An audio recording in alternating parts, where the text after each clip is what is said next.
it going? All right.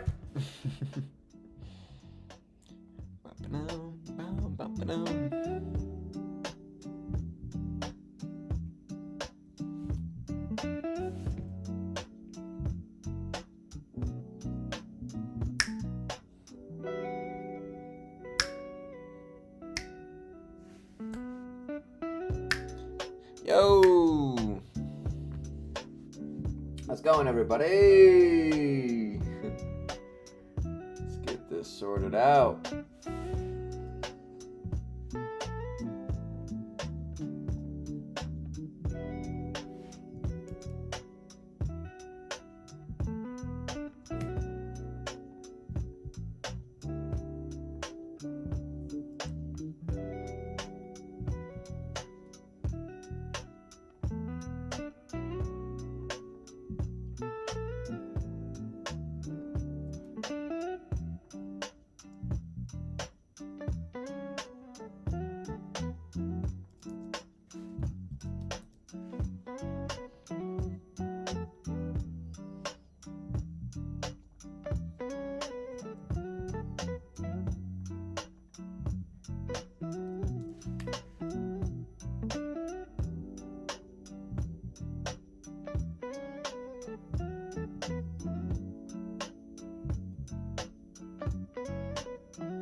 All right. Oh boy.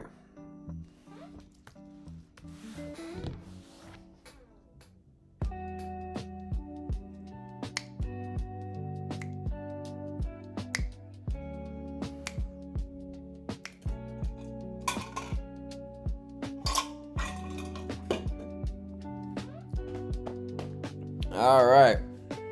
Let's get into this. All right. Hello, everybody. Thanks so much for being here and joining me again. My name is Michael. I'm back here on this Wednesday, May 21, the 21st, 2025. Going to be teaching ourselves again some calculus. And then going to be working on the project. And then we have some housekeeping items we need to do. I need to fix some of the links in our website. They don't work. We didn't catch those bugs.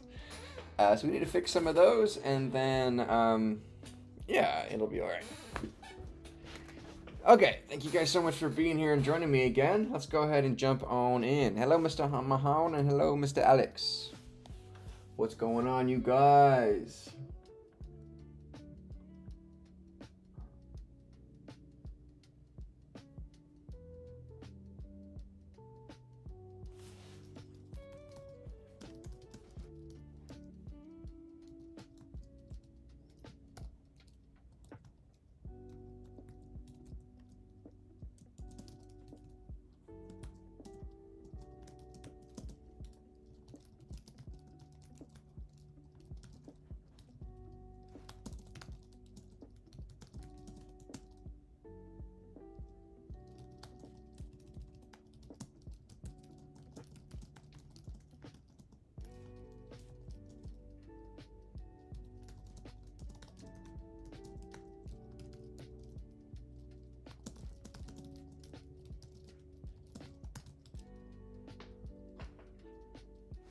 All right.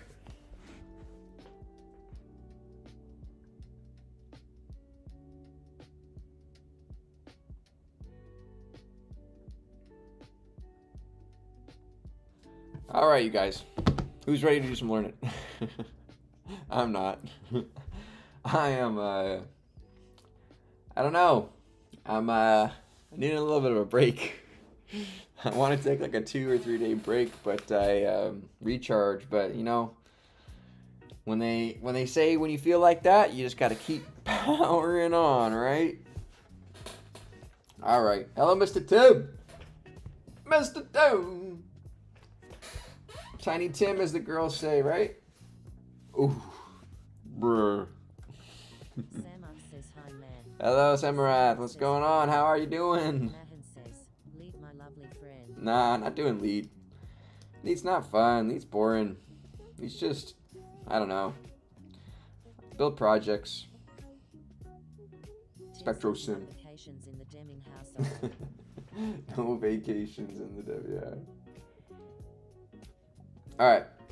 Let's keep on going here. So we're on... What's my core? That's funny.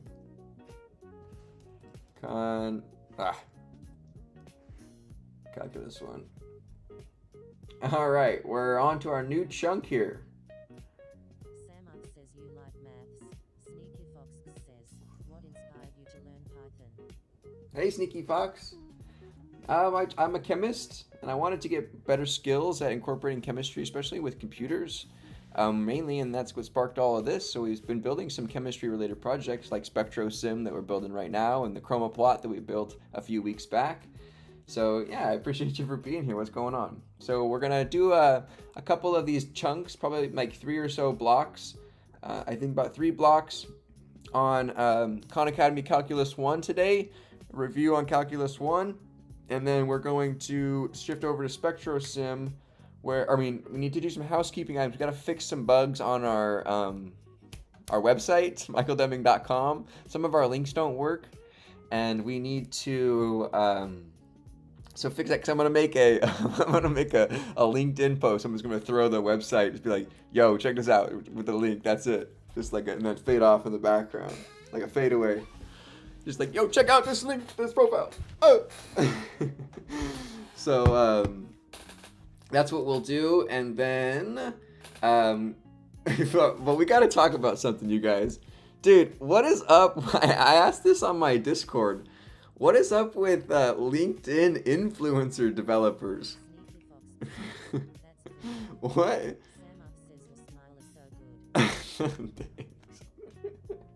Yo, you're gassing me up over here. What is this?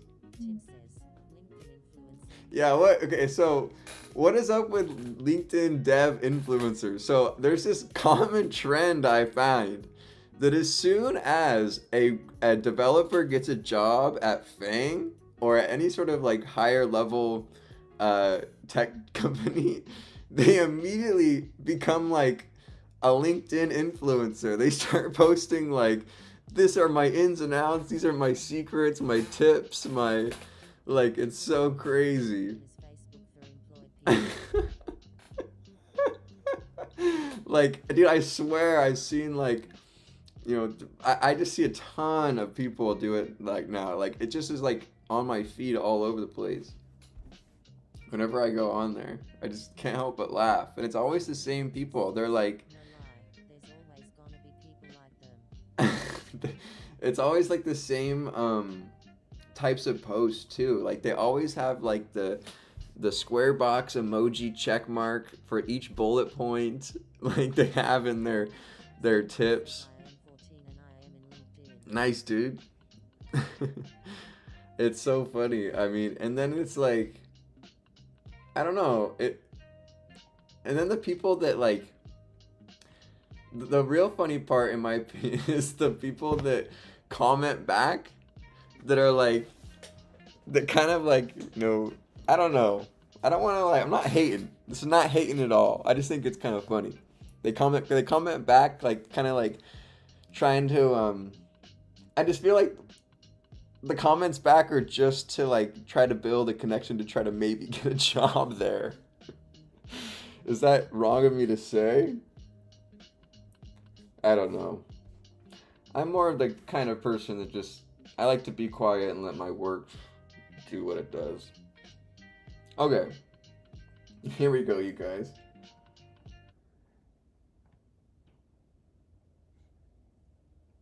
Okay. We're on limit properties here. Lesson 5. Sneaky Fox says, don't worry, your skills are far more useful than theirs are. Thank you so much. Y'all are so good. You guys are gassing me up.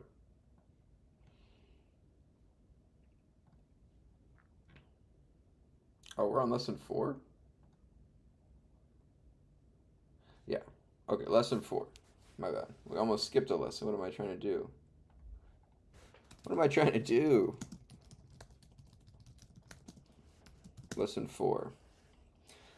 Formal definition of limits epsilon-delta. All right, here we go. See if we remember these from 2019. What I want to do in this video is give you a bunch of properties of limits. And we're not going to prove it rigorously here. In order to have the rigorous proof of these properties, we need a rigorous Tim says definition keep of what a grinding limit my, is. And we're don't not let doing that in hater this culture tutorial. get you We'll do that in down. the tutorial on the epsilon-delta definition of limits. But most of these should be fairly intuitive, and they're very helpful for simplifying. Hater culture. What's hater culture? So let's say we know that the limit of some function f of x as x approaches c You calling me a is hater, equal to Tim? capital L. And let's say that we also Okay, hold on. We gotta back up. Okay. tutorial. We'll do that in the tutorial on the epsilon-delta definition of limits. But most of these should be fairly intuitive, and they're very helpful for simplifying limit problems in the future. All right. So let's say we know that the limit of some function f of x as x approaches c is equal to capital L. And let's say that we also know that the limit of some other function, let's say g of x as x approaches c, is equal to capital M. Now, given that, what would be the limit of f of x plus g of x as x approaches c? Well, and you could look at this visually. If you look at the graphs of two arbitrary functions, you essentially just add those two functions. It'll be pretty clear that this is going to be equal to, and once again, I'm not doing a rigorous proof. I'm just really giving you the properties here. This is going to be the limit of f of x as x approaches c plus the limit of g of x as x approaches c, which is equal to, well, this right over here is, let me do that in that same color. Is it just This L plus M? right here is just equal to L. It's going to be equal to L plus M. L plus M. This right over here is equal to M. Not too difficult. This is often called the sum rule, or the sum property of limits. And we can come up with a very similar one with differences. The limit as x approaches c of f of x minus g of x is just going to be L minus M. It's just the limit of f of x as x approaches c minus the limit of g of x as x approaches c. So it's just going to be L minus M. Okay, so L minus M, and then you have obviously multiplication. Is L add Okay, and then obviously division. With difference, this is often called the constant multiple property. We can constant multiple. Just because times M. Same thing if we, instead of having a function here, we had a constant. So if we just had the limit, we do that same color, the limit. Okay, so you can do it with a constant. K times f of x as x approaches c, where k is just some constant. This is going to be the same thing as k times the limit of f of x as x approaches c, and that is just equal to, this is just equal to L. This is equal to L, so this whole thing, K times L. and differences. So if we have, this is the exact same, the limit of g is going to be equal to, and actually let me even write it as a fractional power, to the r over s power. Let me write the exponent property. So if m. And finally, this is sometimes called the quotient property. Finally, we'll look at the exponent property. So if I have the limit of, let me write it this way, of f of x to some power, and actually let me even write it as a fractional power, to the r over s power, where both r and s are integers, then the limit of f of x to the r over s power as x approaches c is going to be the exact same thing as the limit of f of x as x approaches c raised to the r over s power. Once again, when r and s are both integers and s is not equal to 0, otherwise this exponent would not make much sense. And this is the same thing. This is the same thing as L. This is the same thing as L to the r over s power. So this is equal to L to the L to the r over s power. So using these, we can actually find the limit of many, many, many things. And what's neat about it is the properties of limits kind of are the things that you would naturally want to do. And if you graph some of these functions, it actually turns out to be quite intuitive. All right, cool.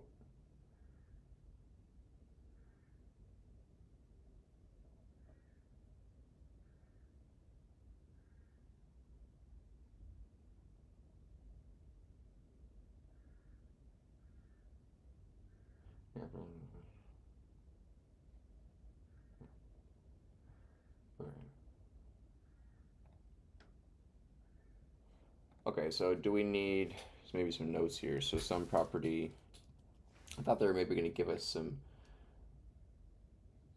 notes, but looks like we're going to have to make our own. Okay, so then we have, is it subtraction property? What was it called? Add those two functions, it'll be here is just equal the sum L minus it as x, the sum rule or the sum property of limits. And we could come up with a very similar one with differences. The limit as x approach Difference property.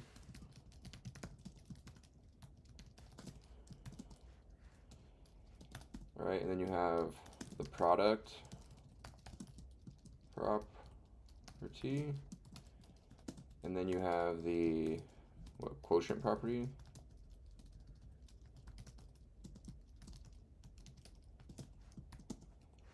But this one has like another subcategory of like, there's a transcript.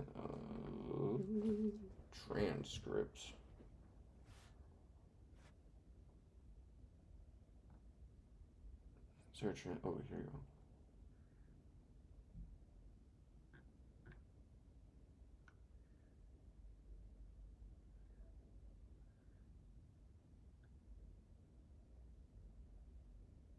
Oh, this is wrong.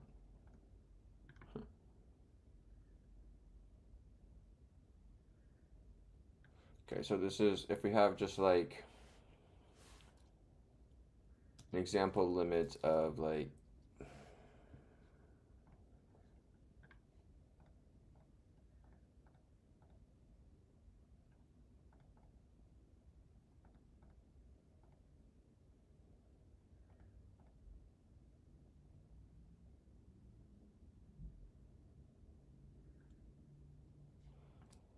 okay, how can I write this out?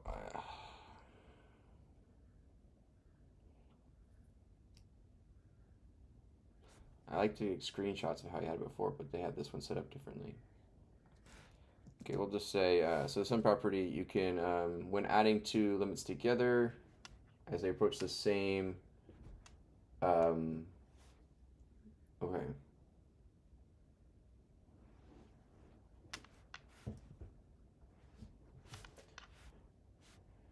Yeah, we're gonna have to do something maybe. It's okay. So what is a basic def of the sum property in calc?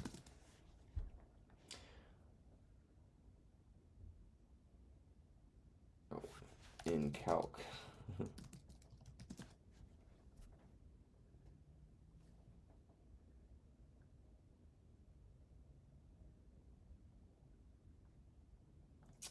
What can I say? So, I like the format I had before. I'm kind of drawing a blank. Okay, so some property. So we'll say,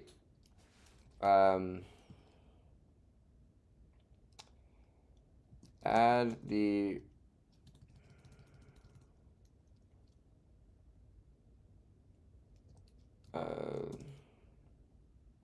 I don't even know what to say. Like the sum of two functions can be added together if they approach the same constant. The limit of two functions, the limit of two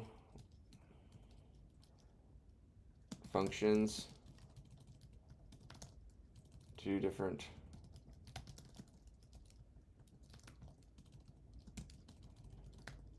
can be summed if they approach the same constant, right?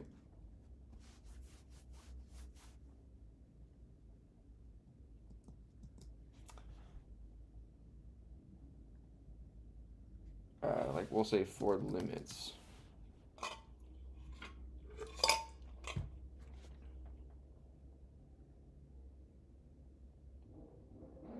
Right, this core. The limit of a sum is the sum of the limits, if the limit exists.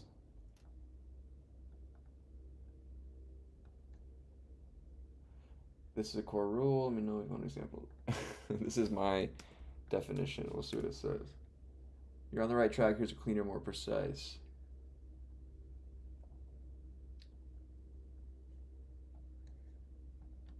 Okay, I'll take this.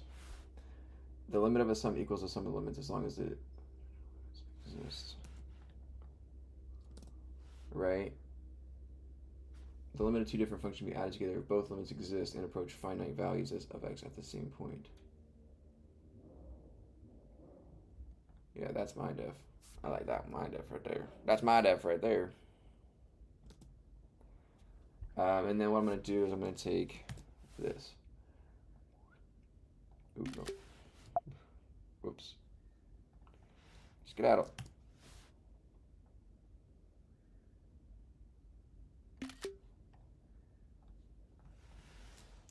I know this is probably just overkill, but I want to have detailed notes for you guys.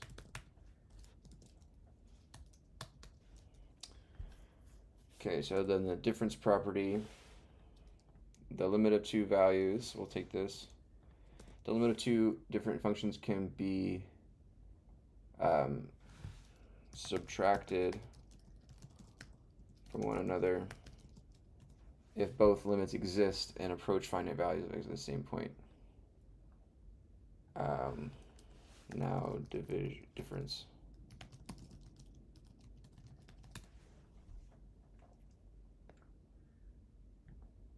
Okay, now I'll take this guy.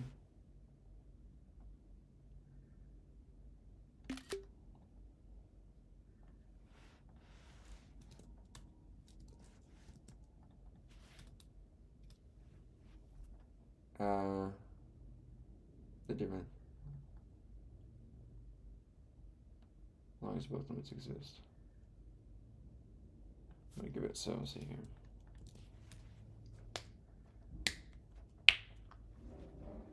Well, exactly, it should be minor tweaks. So the limit of two different functions can be subtracted if both limits exist. Approach the same point. Okay. Then we'll say just the same thing, I guess, for the product property, but we'll put can be multiplied. Okay, and then we'll provide a product.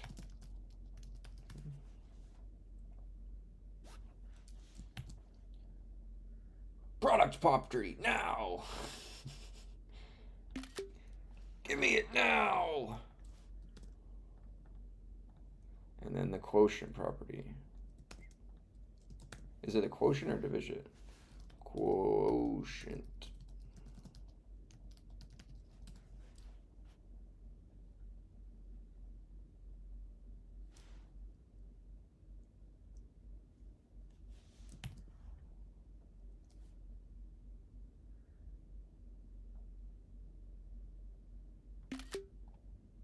Bum bum. Can be divided if both limits exist. There we go.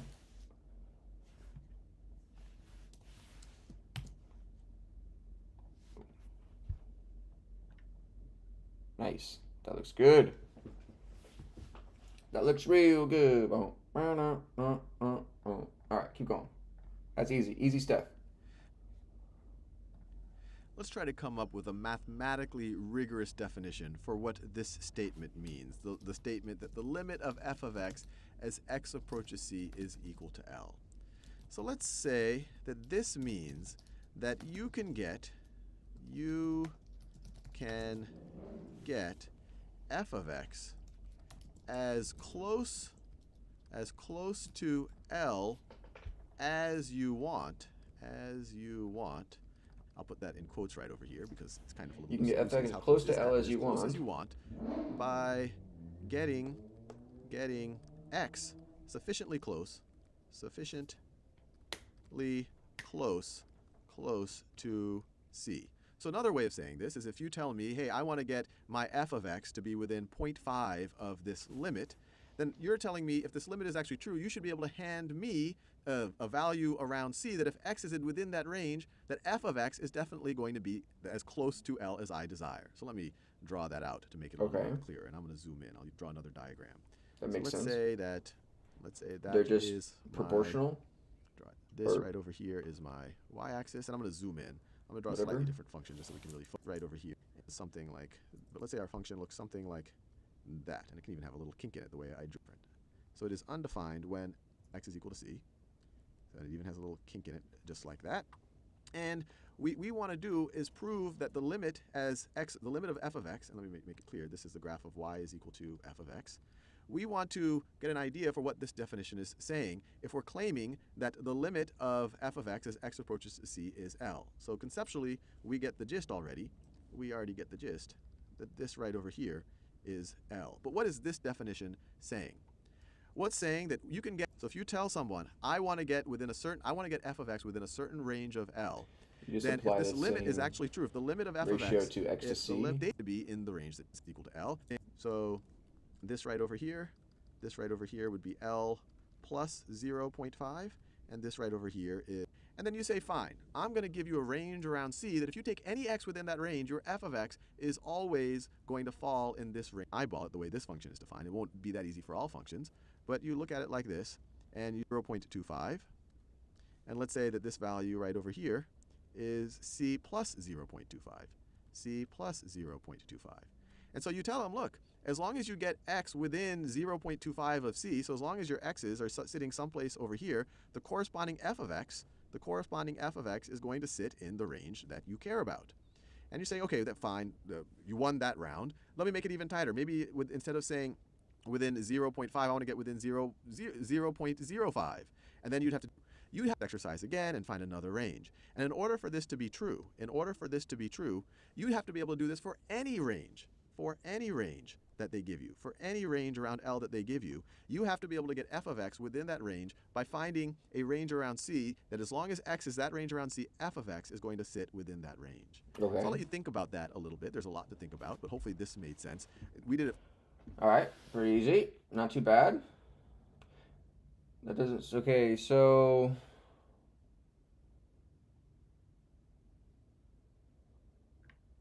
building the idea. So this is within certain ranges, okay.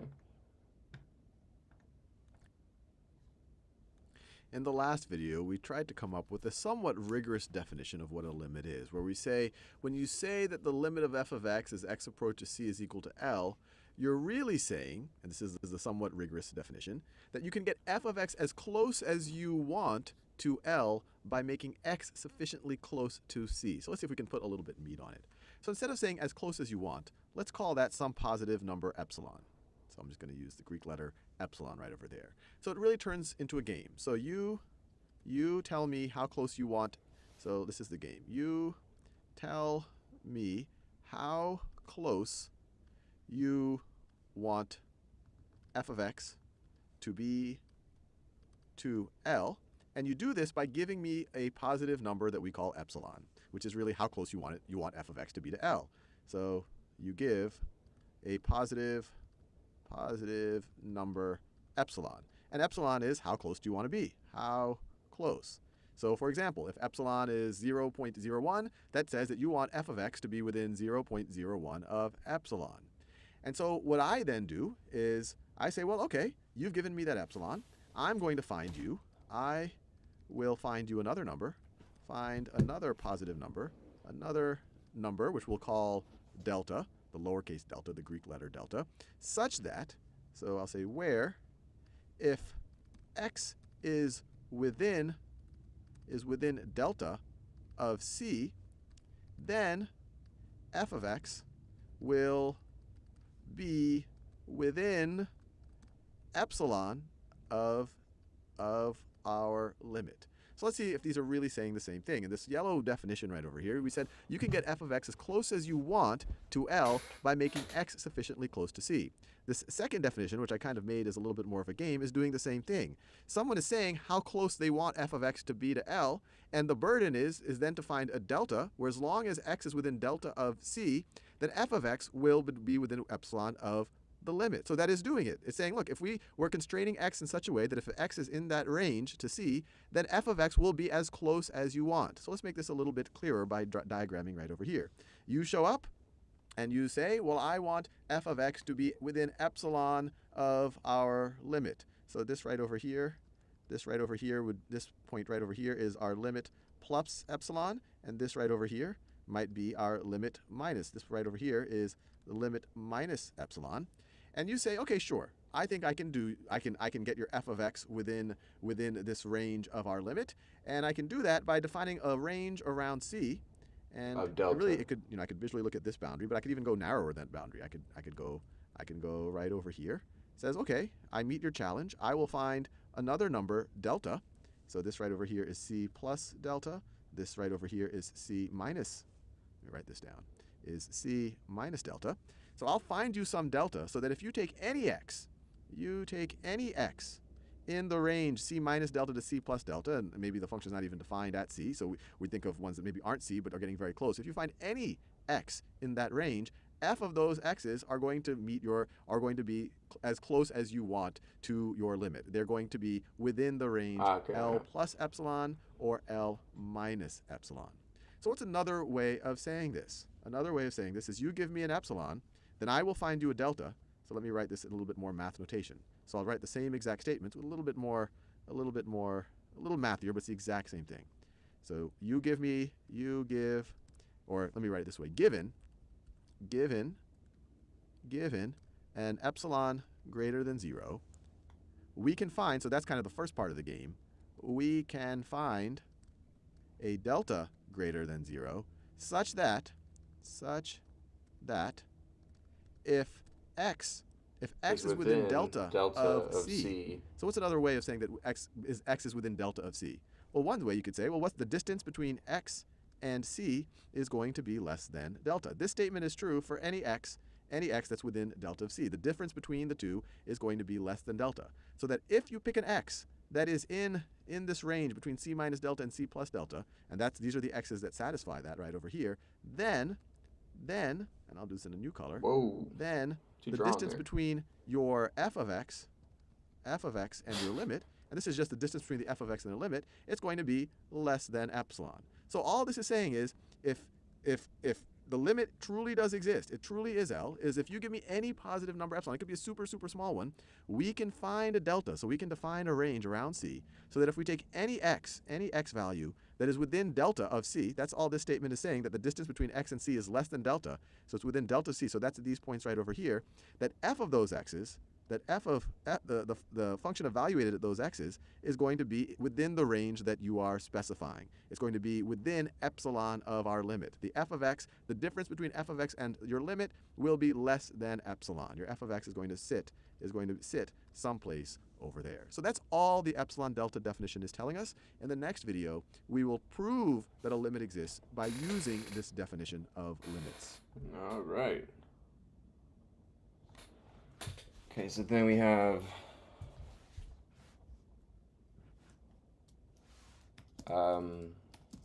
epsilon, right? And then we have delta. So epsilon is a value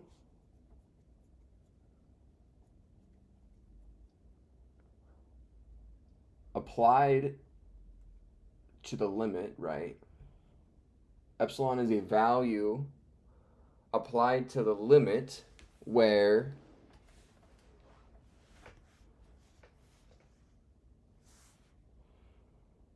so what would be like a formal definition? What would be like a what would a formal of epsilon limits? A formal definition of epsilon, we'll copy this so we can keep this.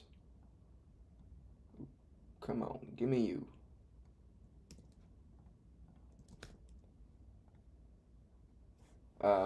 In the context of epsilon delta definition in calculus here. So let the function f of x be a function defined on an open interval around a, possibly at a itself. We say that, right, this is the limit.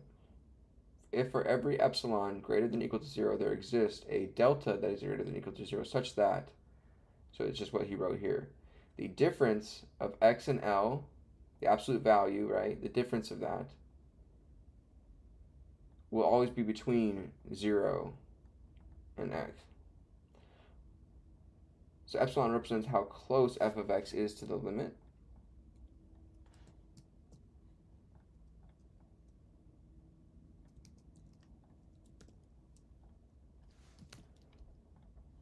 And then delta represents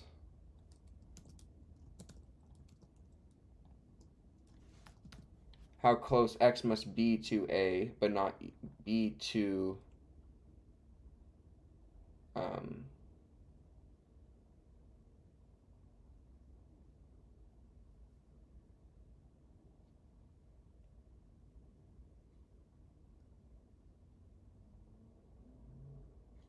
okay, so then let's go here, let's say epsilon delta, right? And then we'll go make those go in, bring this down, and we'll give here we'll say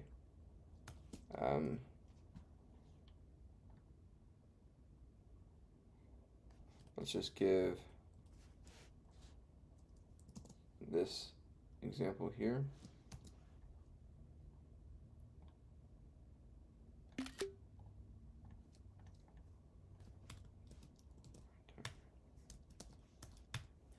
Okay, so epsilon delta represents how close f of x is to the limit L, right?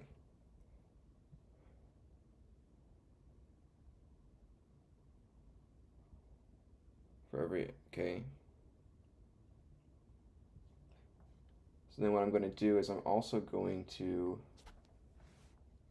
screenshot this guy. This will go away.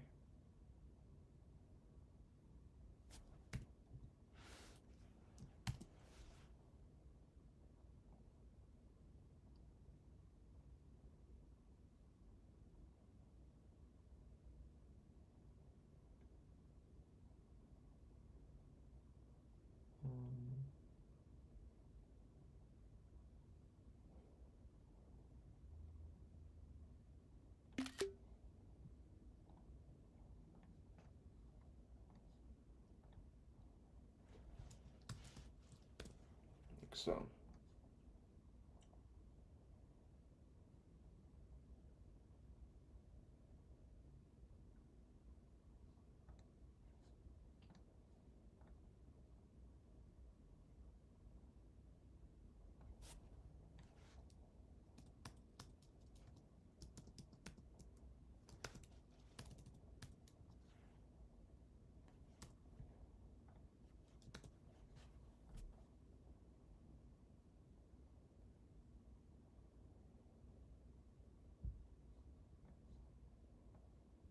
Okay.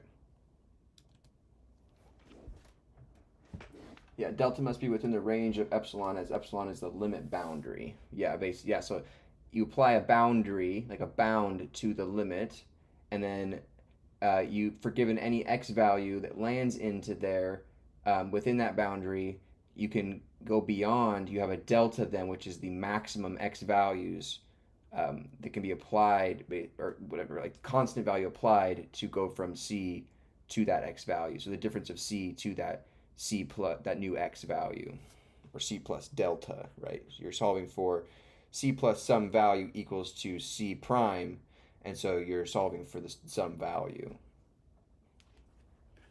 And then this would be like c, this is c, like if this was c prime, this was c, and this was c double prime, then you're solving for some value difference between these two, which is represented as the absolute value of x minus c, right? Which x would be like c double prime or c prime in this instance. Okay, cool. Last video of this section. In the last video, we took our first look at the epsilon-delta definition of limits, which essentially says, if you claim that the limit of f of x as x approaches c is equal to L, then that must mean by the definition that if you were given any positive epsilon, this essentially tells us how close we want f of x to be to L, we can always find a delta that's greater than 0. It's essentially telling us our distance from c, such that if x is within delta of c, then f of x is going to be within epsilon of L. If we can find a delta for any epsilon, then we can say that this is indeed the limit of f of x as x approaches c. Now, I know what you're thinking. This seems all very abstract. I want to somehow use... So he's just going to get into this basically to kind of, I think, like either reverse engineer, like proving them without being able, without graphing them, or or something like. Use this thing, and what we will do in this video is use it and to rigorously prove that a limit actually exists. So right over here I've defined a function f of x. It's equal to 2x everywhere except for x equals 5. So it's 2x everywhere for all the other values of x, but when x is equal to 5, it's just equal to x. So I could have really just written 5. I could have just written 5 there. It's equal to 5 when x is equal to 5. It's equal to itself. And so we've drawn the graph here. Everywhere else it looks just like 2x. At x is equal to 5, it's not along the line 2x. Instead, the function is defined to be that point right over there. And if I were to ask you what is the limit of f of x as x approaches 5, you might think of it pretty intuitively. Well, let's see. The closer I get to 5, the closer f of x seems to be getting to 10. The closer I get to 5, the closer f of x seems to be getting to 10. And so you might fairly intuitively make the claim that the limit of f of x as x approaches 5 really is equal to 10. It looks that way. But what we're going to do is use the epsilon-delta definition to actually prove it. And the way that most of these proofs typically go is we define delta in the abstract, and then we essentially try to come up with a way that, given any epsilon, we can always come up with a delta. Or another way is we're going to try to describe our delta as a function of epsilon, not to confuse you too much, but maybe I shouldn't use f again. But delta equals function of epsilon that is defined for any positive epsilon. So you give me an epsilon, I just kind of put it into our little formula, our little function box, and I will always get you a delta. And if I can do that for any epsilon, that'll always give you a delta where this is true, that if x is within that range of within delta of c, then the corresponding f of x is going to be within epsilon of L, then the limit definitely exists. So let's try to do that. So let's think about being within delta of our c. So let's think about this right over here is 5 plus delta. This is 5 minus delta. So that's our range we're going to think about. We're going to think about it in the abstract at first, and then we're going to try to come up with kind of a formula for delta in terms of epsilon. So how can we describe all of the x's that are in this range but not equal to 5 itself? Because we really care about the things that are within delta of 5 but not necessarily equal to 5. This is just a strictly less than. They're within a range of c but not equal to c. Well, that's going to be all of the x's that satisfy x minus 5 is less than delta. That describes all of these x's right over here. Now, what we're going to do, and the way these proofs typically go, is we're going to try to manipulate Just from the formula left-hand right side of the inequality. So it starts to look something like this, or it starts to look exactly like that. And as we do that, the right-hand side of the inequality is going to be expressed in terms of delta. And then we can essentially say, well, look, if the right-hand side looks like delta, the left-hand, or is in terms of delta, and the left-hand side looks just like that, that really defines how we can express delta in terms of epsilon. If that doesn't make sense, bear with me. I'm about to do it. So if we want x minus 5 to look a lot more like this, when x is not equal to 5, and all of this whole interval x is not equal to 5, f of x is equal to 2x. Our limit, our proposed limit, is equal to 10. So if we could somehow get this to be 2x minus 10, then we're in good shape. And the easiest way to do that is to multiply both sides of this inequality by 2. You multiply both sides of this inequality by 2. And 2 times the absolute value of something, that's the same thing as... Why do you do that? Sorry. Or it starts to look exactly like that. And as we do that, the right-hand side of the inequality is going to be expressed in terms of delta.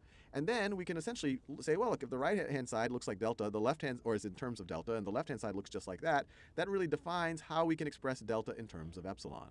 If that doesn't make sense, bear with me. I'm about to do it. So if we want x minus 5 to look a lot more like this, when x is not equal to 5, and all of this whole interval x is not equal to 5, f of x is equal to 2x. Our limit, our proposed limit, is equal to 10. So if we could somehow get this to be 2x minus 10, these then we're in good boundaries shape. here. And the easiest way to do that is to multiply both sides of this inequality by 2. You multiply both sides of this inequality by 2. And 2 times the absolute value of something, that's the same thing as the absolute value of 2 times that thing. If I were to say 2 times the absolute value of a, that's the same thing as the absolute value of 2a. So on the left-hand side right over here, this is just going to be the absolute value of 2x minus 10.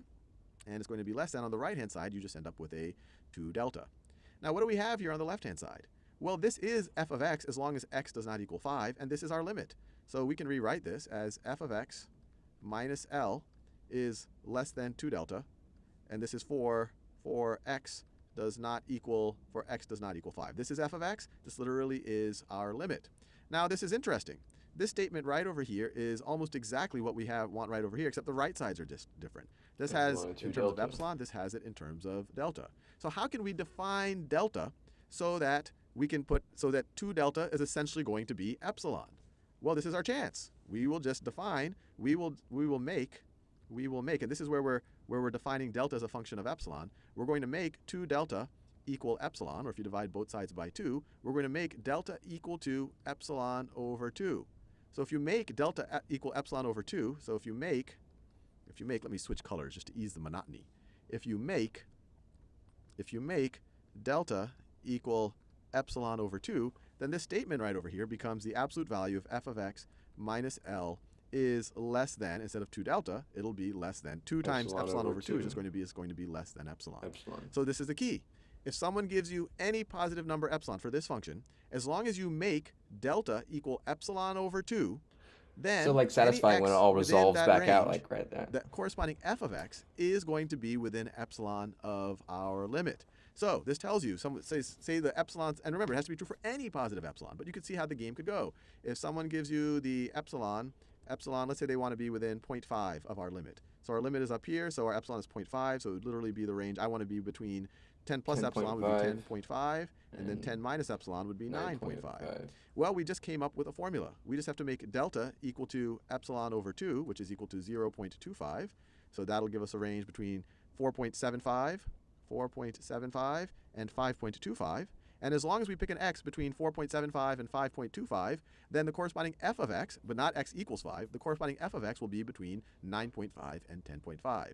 And so you give me any epsilon, I can just apply this formula right over here to come up with the delta. This would apply for any real number, I mean, especially any positive number. Give me any epsilon you give me, for this function. So yeah, give me any epsilon, right? I can plug it into my function, this little function here, and get a delta out that would be within that range. Delta defined this way, and then I can go through this arc. If x minus 5 is less, as the absolute value of x minus 5 is less than delta, if delta is defined in this way, which I can define for any epsilon, then it will be the case that f of x will be within epsilon of our limit. Woo! Oh yeah. Okay. Nice. Okay, so then we have this definition already.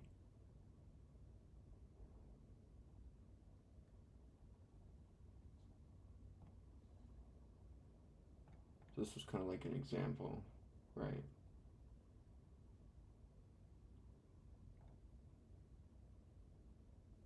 Okay, let's see here.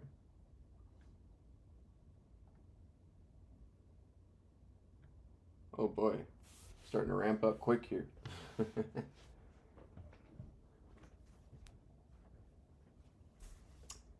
Yeah, I took the last time I did Calc 1 was back in 2019. It's been a long time. A long time. A lot happens in those. A lot happened in those times. The whole pandemic. Pandemic. Okay, so this is lesson 5.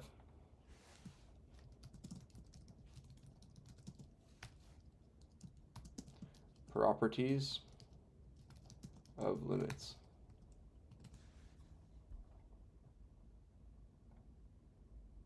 Epsilon.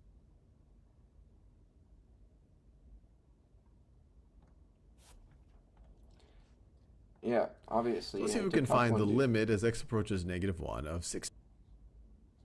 6x squared plus 5x minus 1. Now, the first thing that might jump out at you is this right over here. This expression could be used to define the graph of a parabola. And when you think about this, I'm not doing a rigorous proof here. A parabola would look something like this, and this would be an upward opening parabola.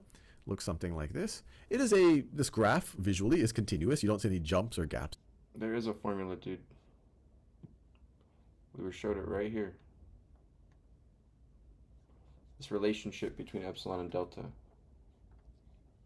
In it, and in general, a quadratic like this is going to be defined for all values of x for all real numbers, and it's going to be continuous for all real numbers. And so if something is continuous for all real numbers, well then the limit as x approaches some real number is going to be the same thing as just evaluating the expression at that real number, 1. Now, the first thing that might jump out at you is this right over here. This expression could be used to define the graph of a parabola. And when you think about this, I'm not doing a rigorous proof here. A parabola would look something like this, and this would be an upward opening parabola.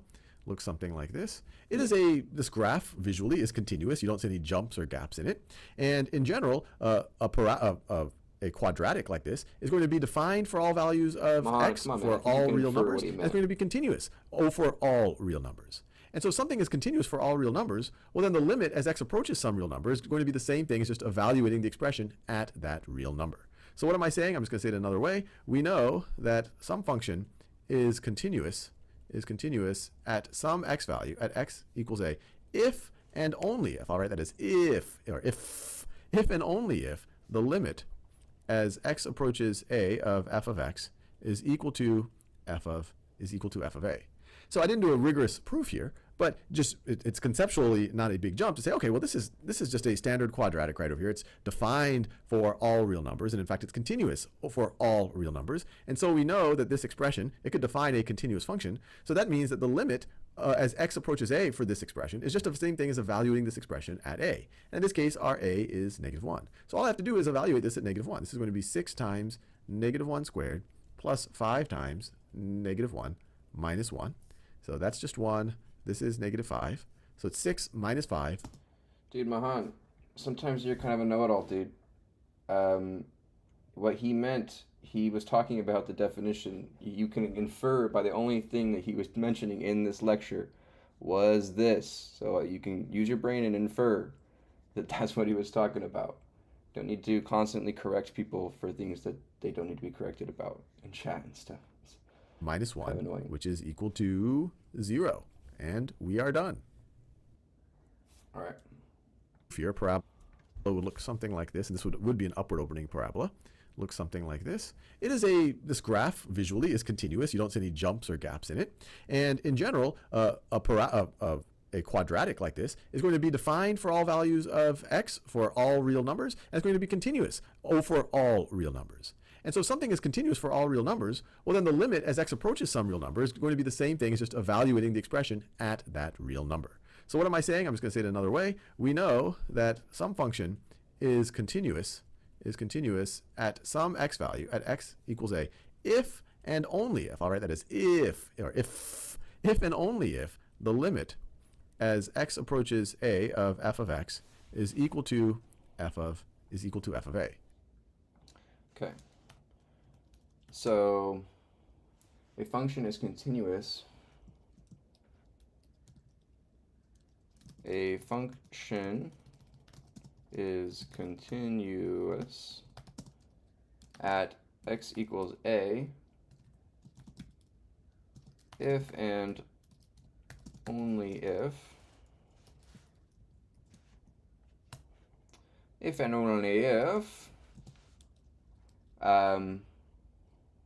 the limit of f of x as x approaches a is equal to f of that a.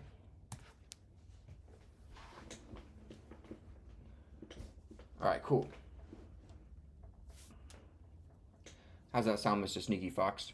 Okay, so you basically, a function is continuous at x equals to a if and only if the limit of the function f of x as the limit of function as x approaches a is equal to f of a. So he just evaluates the function, right, at this x as what x is approaching, and so now what is the result of this? So I didn't do a rigorous proof here. All real numbers, and in fact it's continuous for all real numbers, and so we know that this expression, it could define a continuous function. So that means, oh, basically, okay, I got you. So like what he had before, as in like a piecewise function where you had some parabola, you had like a gap and then it continued going, and if this is like, this would be given your a, right? So as x approaches a, if this is defined as a, evaluates out to a. Interesting. Okay, let's see.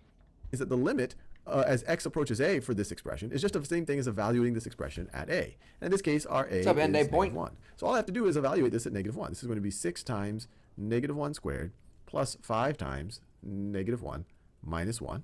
So that's just 1. this is negative 5. So it's 6 minus 5 minus 1, which is equal to 0. And we are done. So if it equals to 0, what does that It's negative entail you then? 5 times negative 1 minus 1. So that's just 1. This is negative 5. So it's 6 minus 5 minus 1, which is equals to 0. So that would be, what does that evaluate out to? Well, that would just give you your y value of 0. So this parabola would intersect at 0 here for the y. Is that what that's telling us? Let's go here.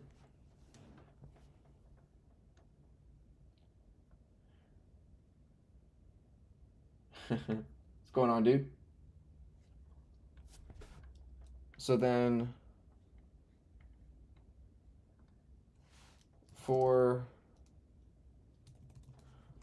let's say this. Can you explain this? And by evaluating f of that a, right? What does that tell us as a result? The function is continuous at x equals a if and only if the limit of f of x as x approaches a is equal to f of a. What does this mean? This is a to say a function is continuous is at x equals a means there's no jump or hole or asymptote in the graph at that point. You can draw a graph through the x equals a without lifting your pen. The condition x is a is defined.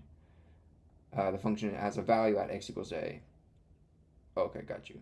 So it just tells us that if we are defined there, then the function is just continuous. It's basically just a continuous check. Okay. So evaluating f of a, you're actually finding the output of the function at a, but this alone does not guarantee continuity. You still have to check whether the limit exists, behavior from both sides is the same, whether the limit equals the actual value of a. For example, let f of x equal to x squared and 5 if x is not equal to and if x is equal to 2. So it is equal to 2, it evaluates out to 5. So the limit as we approach 2 for f of x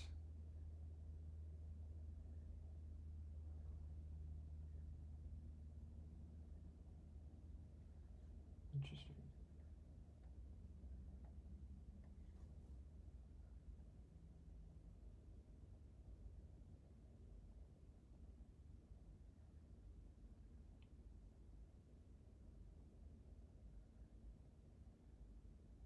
So then the limit as x approaches 2, f of x is equal to 4.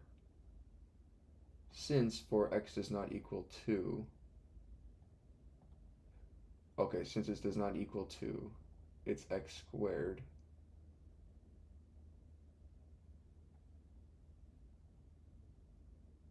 Is not equal to 2a. Even though f of 2 is defined, the limit does not match the value. Oh, okay, got you. So because at x equals 2, our limit is our value is 5, and because if we evaluate at actually 2, x equals of 2, even though f of 2 is defined, the limit does not match the value. Our limit is 4 here as we approach 2.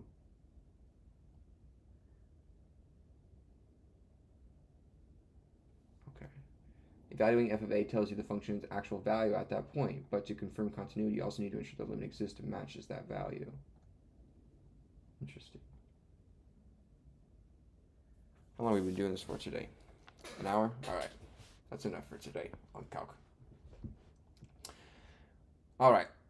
Now we're starting to get into the weeds here, you guys, with lesson 4 and 5 really start to kick it up here. The earlier ones were... which is fun. So here's an example, actually. So should we do some problems here, actually, just to test? Yeah, we should probably do some checks here. Okay.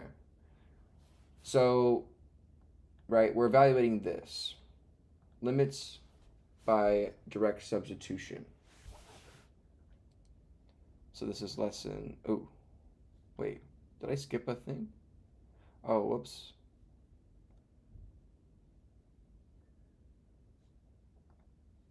Oh, my bad. My bad. I skipped a lesson. This is lesson 6. This is properties of limits.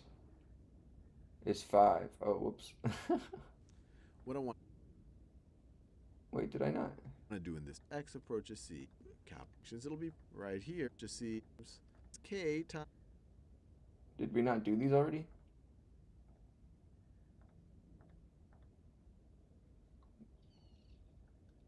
We've already watched that one.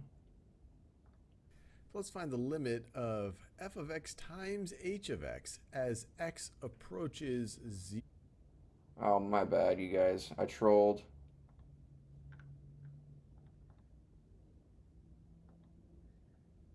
Okay. My bad. All right. We have to go back. We skipped a lesson here. I got a chem exam in the next 6 hours. What segments are you doing, Prism? How you doing, dude? Let me grab some more drink. I'll be right back.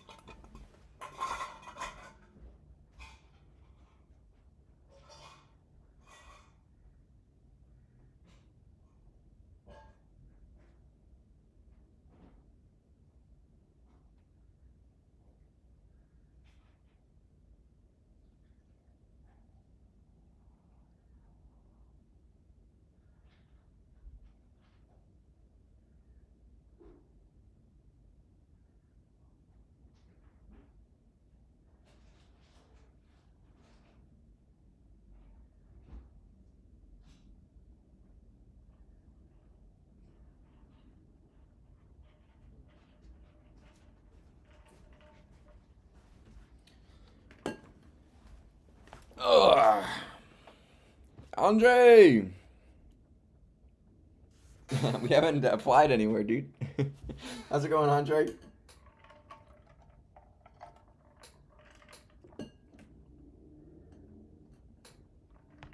Green chemistry, water chemistry, some basic nanoparticle. Chemical kinetics. Sounds dense. Gotta cram. Bringing up bad memories. Chemical kinetics is fun. I always remember those ones. All right. I don't know. I'm kind of feeling like chill. I don't know. Should we take a quick break? Watch. It's my YouTube feed right now.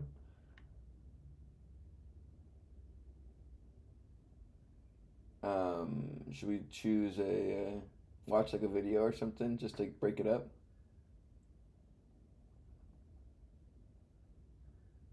Oh, come on. Which one should we watch? Let's see here.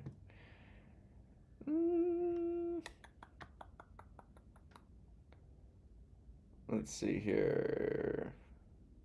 Any good ones? Oh, I'm not signed in. Why am I not signed in? That's why that feed was so weird.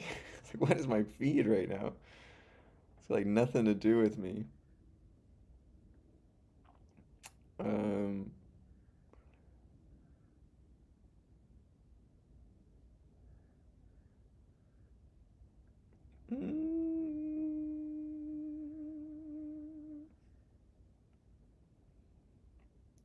I don't know.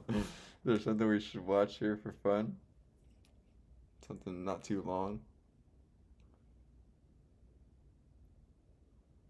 I don't know. Do you guys ever listen to like Joey Diaz? Some of his like podcast like clips.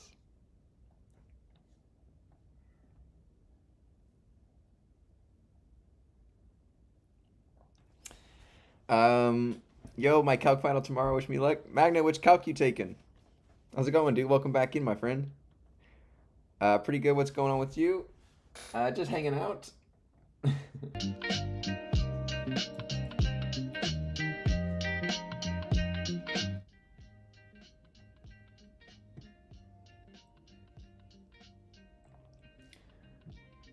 you guys up to?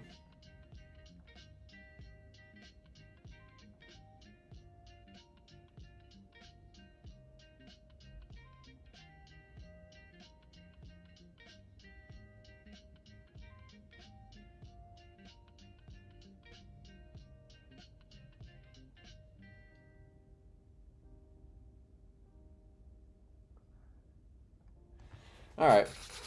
Should we just code? Calc 2? Oh, you're ahead of us. You're ahead of us. We'll have to come to you for some Calc 1 guidance when we need it. Mr. Magnet. All right, should we code?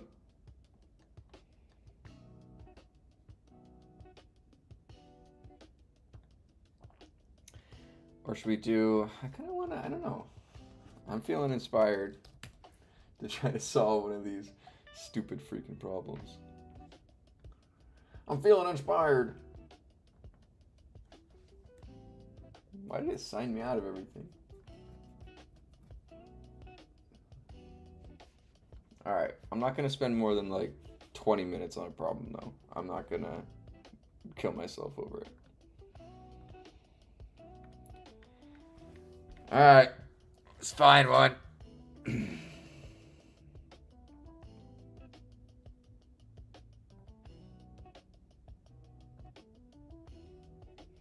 Given an array of numbers containing n distinct numbers in the range of 0 to n, return only the number then the range is missing from the array. Mohan says, watch some teaching vid. I was watching, you guys have you guys watched, I asked in the Discord, Jelani Milan. Mohan, have you watched Jelani? Some of his lectures and stuff. I like the way he like is so laid back and chill, but he's like, I wish I could ask questions. Nobody asks questions in those, so it's pretty complicated stuff. Prism's done this one? Alright, we'll do this one then. Alright, let's try it. So given an array of containing n distinct numbers in the range of 0 to n, return only numbers in that range that is missing from the array. Okay, so we have a number 0, 1, and 3. Well, the missing one is 2. Okay.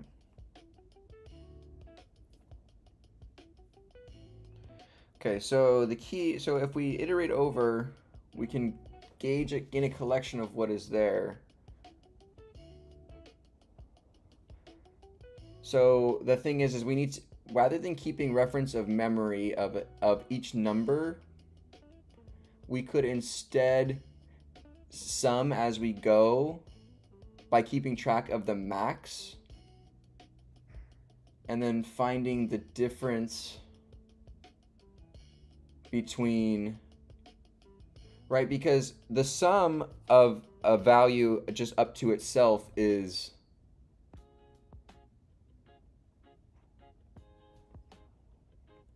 what's the sum? There's a sum like formula, right, in math. It's like we talk about, so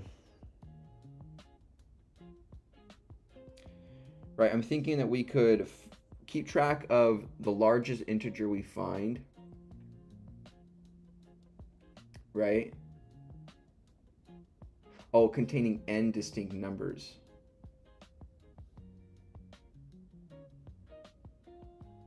Oh, so if you already know the length, then that is the maximum. Okay, I didn't see that part. So if you already know the length, then we already have reference of the maximum right away. So then we can do a single, we can just sum, can we not sum the array somehow? And then the maximum values, well, if you increase by 1, you get 30. I need a break.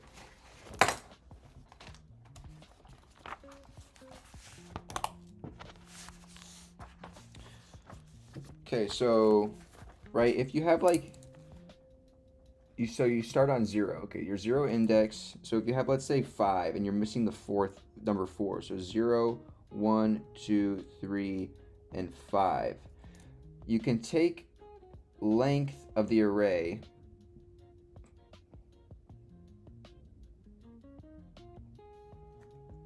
right, this length array is 5, but we're missing an integer in it. So you need to know that your total actually values so you have n values in the range of 0 to n, where n is excluded, right?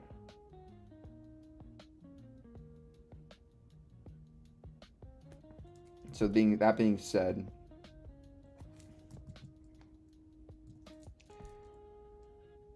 right, so you have 0, 1, 2, 3, and 5. So you have 5 total values there, starting at 0, but you're missing the number 4. So this would really be n plus 1 is the total length of the filled in array, because you're missing a number, right?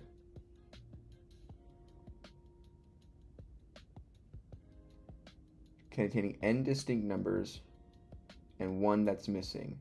So there's total of n plus 1 numbers, or 0 to n excluded, okay, in the range. So if n is 5 distinct numbers, 0, 1, 2, 3, 4, and 5, well, this n would have to be included in this range then, right? Because this is 3 distinct numbers in the range of 0 to 3 with a length. So this has a length of 3. So an n is equal to 3 because you have 3 distinct numbers, but you're missing a 2, right? So then let's say in this example you have 0, that's 1 plus 2 is 5,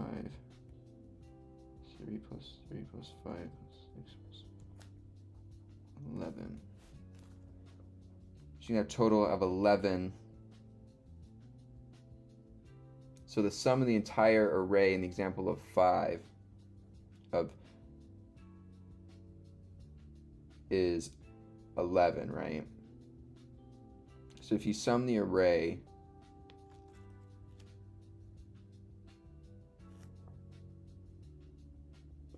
would it be n squared plus,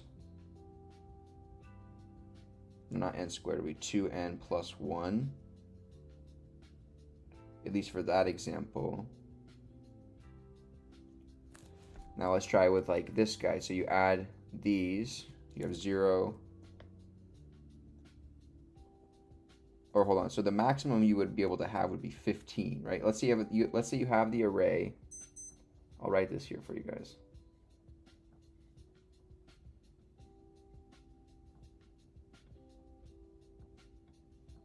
Hey Shadow, how's it going, dude? What you up to? N is included, yeah.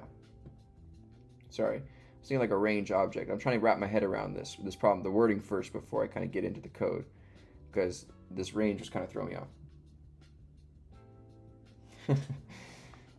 Maybe soon, Shadow, maybe soon. My videos only get like 50 views or 10 views on. It's all right. It's all about the learning. So let's say we have an array of 0, 1, or we have this one, right? 3, 0, 1. Well, the full array would be 0, 1, 2, and 3. All of this summed, oh my god. Oh my gosh. All of this summed would be 6, right? And the length of the array is 4. So I'm trying to think of, is there any relationship between length of an array, right, of 4, and total sum starting from 0. So here you sum and you have, right, a 4.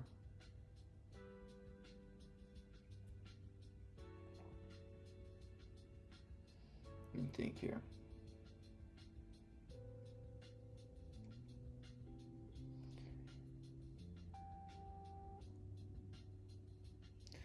So technically, like, now I'm not really seeing much here, but if you don't account for the 0, you can technically say this length is 3, then you're half, right? So is your length technically, oh, got you. So there's a relationship. Your length times 1/2, or no, sorry. Your sum array, sum of nums,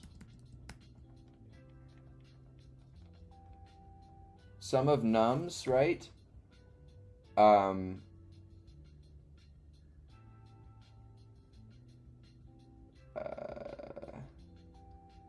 1/2 sum of nums is equal to length of nums.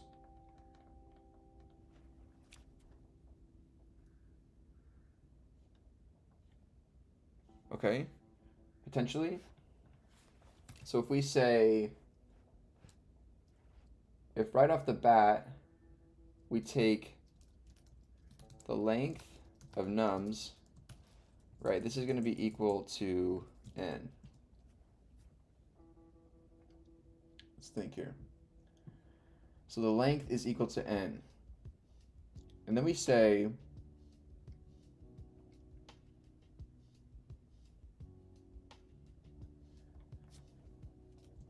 -1. But is 0 ever the one that's missed? What if 0 is the one that's missed? Well, in that case, if you equal n, you know that 0 is the one that's missed. Okay, so if n equals to the length of numbers -1, and then we have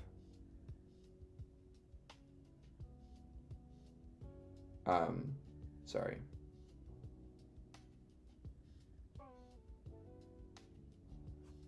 So if you know the length, right, this has a length of 1, 2, 9, because its maximum is 9.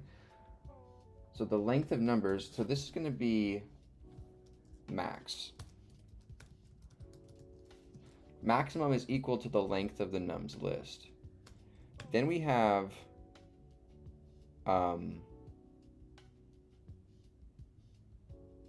if we say that we want to take the difference is equal to, we want to take the maximum, so the length,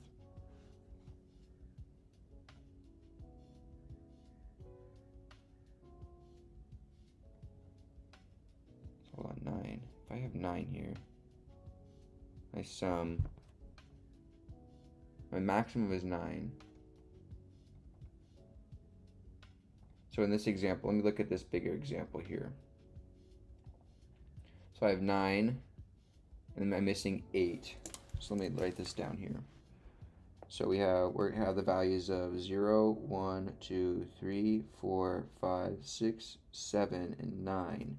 If we sum here, we have, this is 6 plus 4 plus 5 plus 6 plus 7 plus 9.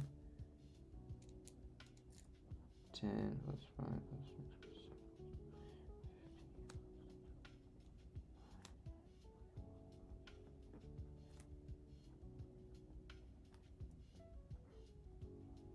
37. So the sum of this array is what, 37? And the length of this array is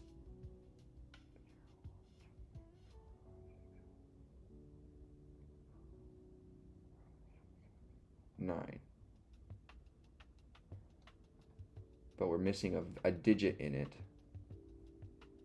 So the true length of the array should be 10.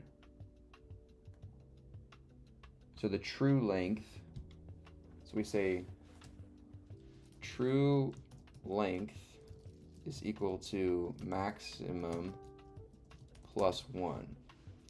So this is the maximum within your range.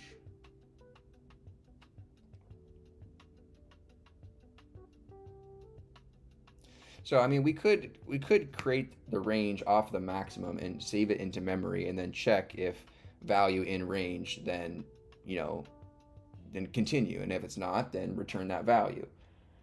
And so that would be a linear approach here. But I'm trying to see if we can just do a constant here using math and like maybe a relationship to just solve it quicker rather than in just O of 1.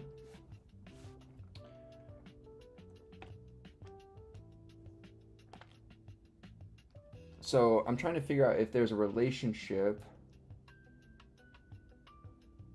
between the sum of an array and its maximum value. Right, so if you have, I need to open up my Python here. This is which one? 268.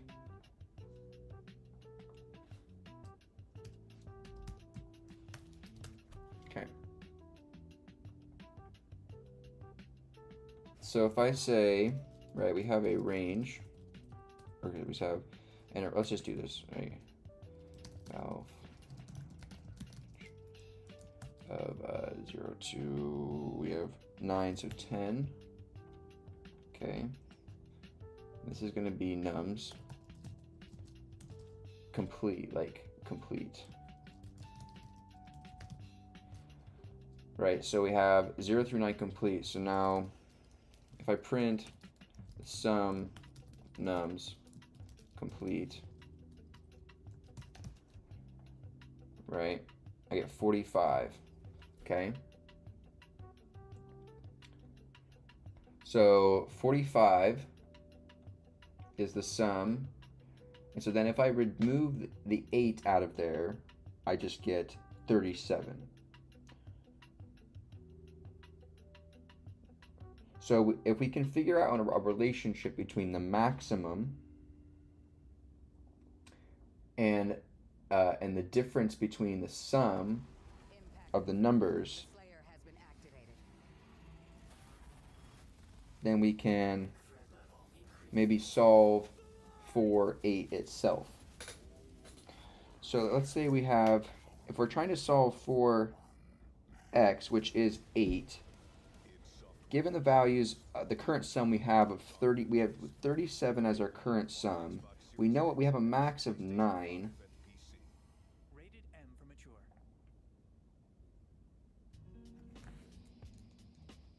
We have a current maximum. I'm using this example here. Oops, let me examine this. Using this example here.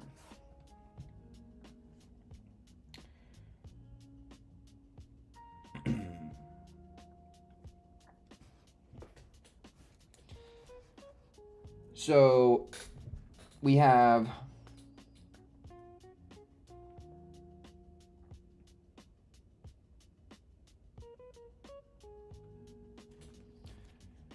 right now, if we have x is the 8 that we're solving for. We have a value of 37, and we know what we have.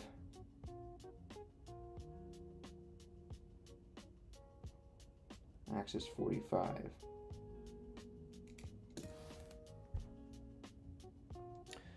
So would you have to create then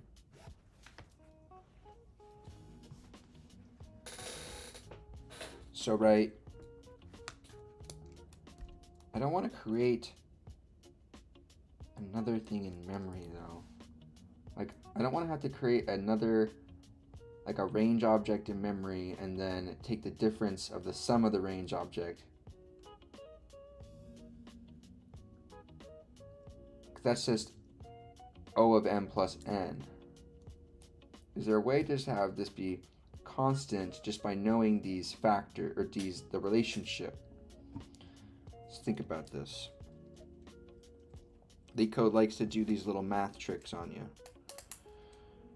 So we have for this example here, we have some known stuff. Okay, so what if we also disregard the 0 here? So we have 0, 1. So in both cases, we have rather a maximum of 9, a length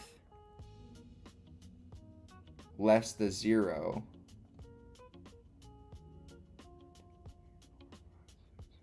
of 8.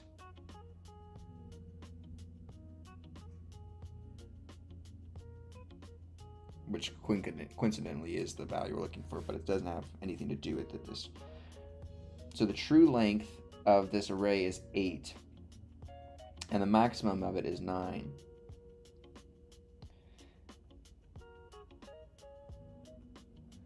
So the true length of this array is 8.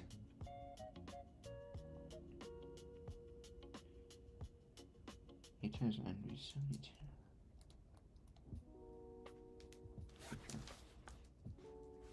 Where's my phone? I need a calculator. If I say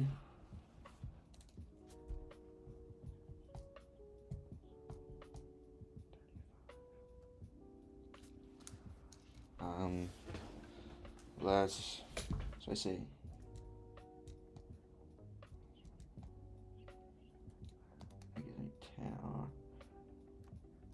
so I say, what if I do a 9 times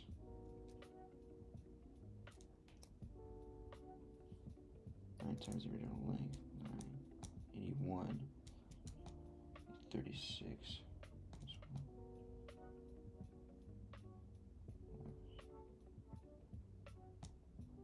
8. Now if I try for this one, I say the length of the array, 25, less the maximum, less the max you can fit,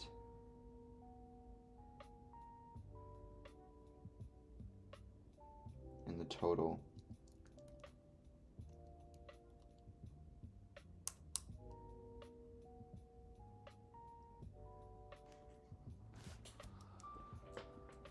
So 25.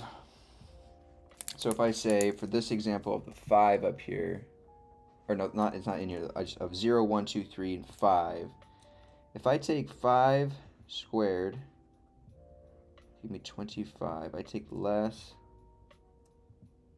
the total you can fit in this current one, but plus the 4 will be 15, to 10. We're looking for 4.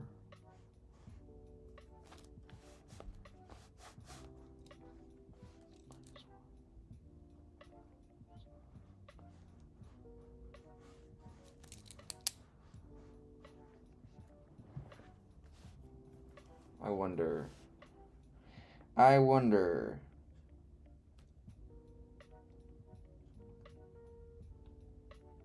Let me see something here.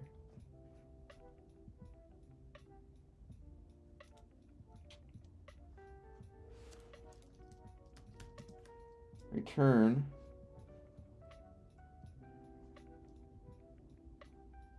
length numbers squared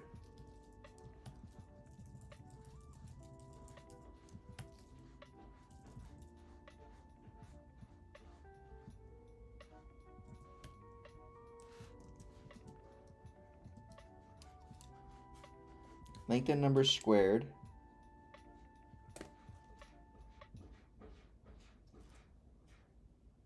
Summer's here and it's time to that's the grill. Head to Grocery Outlet for some sizzling summer savings in our fresh meat section. This week, Thomas Farms 93% lean grass-fed ground beef is just $5.99 for a 1-pound package. And get the gear to grill it right. Now, Mr. Barbecue grilling tools start at so just this $5.99 each. That's up this to can fit a 60% maximum. off. The example of 9 can fit a maximum. But hurry, Get out of here. deadline's May 27th. The example of 9 that I'm using can have a maximum inside its array of 45. and it currently has as a sum of 37. So as a difference of 8. So yes, we could. But what relationship tells us, okay, given 45, how can we get 9?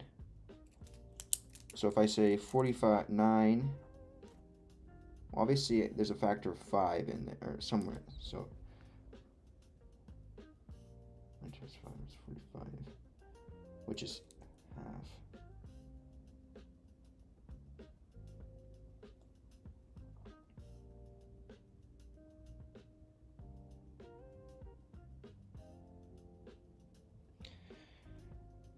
So if my maximum is there an even odd relationship too? Interesting. Okay, so the maximum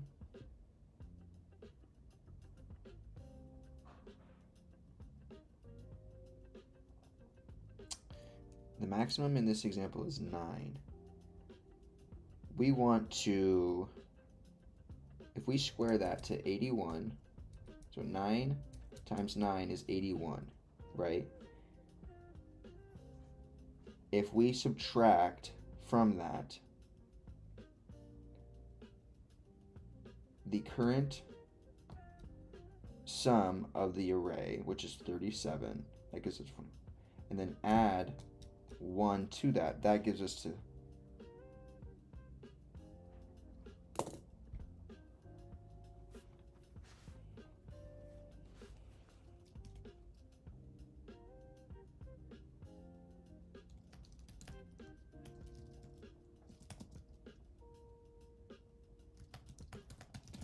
so we need to sum numbers.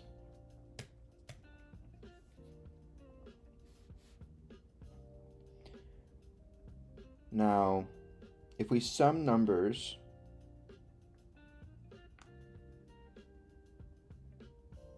well, riddle me this. Does the sum function also run in linear time as well? So is there no difference really in going one step by step? Are we just trying to not create new memory? Is it linear no matter what? Or is the sum function have stuff under the hood that does stuff? I can't remember. So let's say we have the current sum.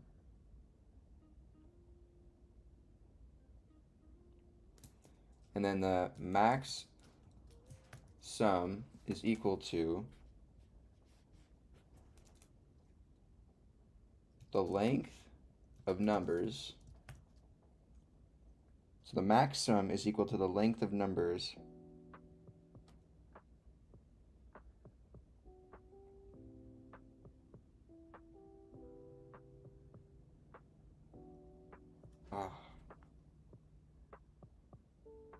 so what is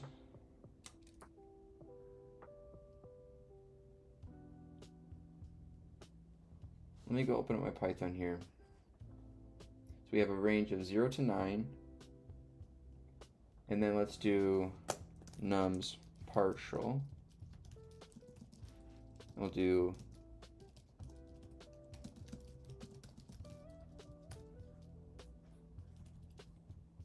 we'll just do a partial, we'll say.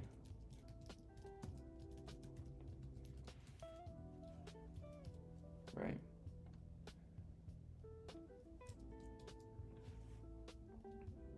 So I want to print, let me do this really quick. I want to see print the sum of nums partial.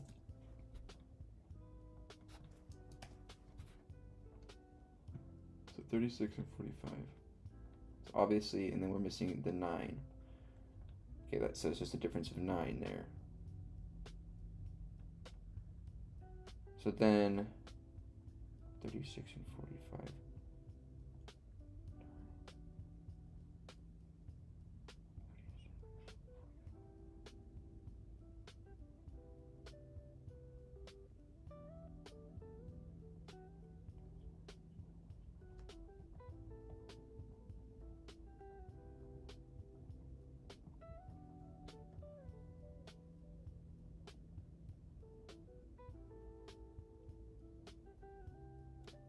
So 36. Hey Tim, how's it going?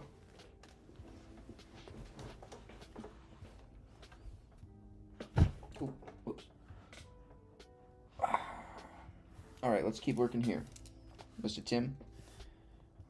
Okay, so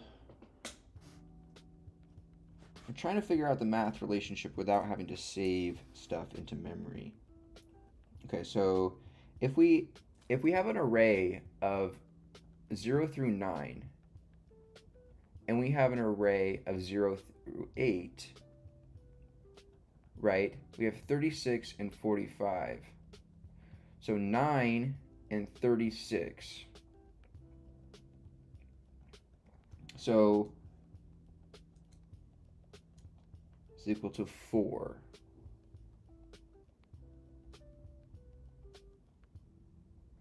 So 36 divided by 9 is 4. So then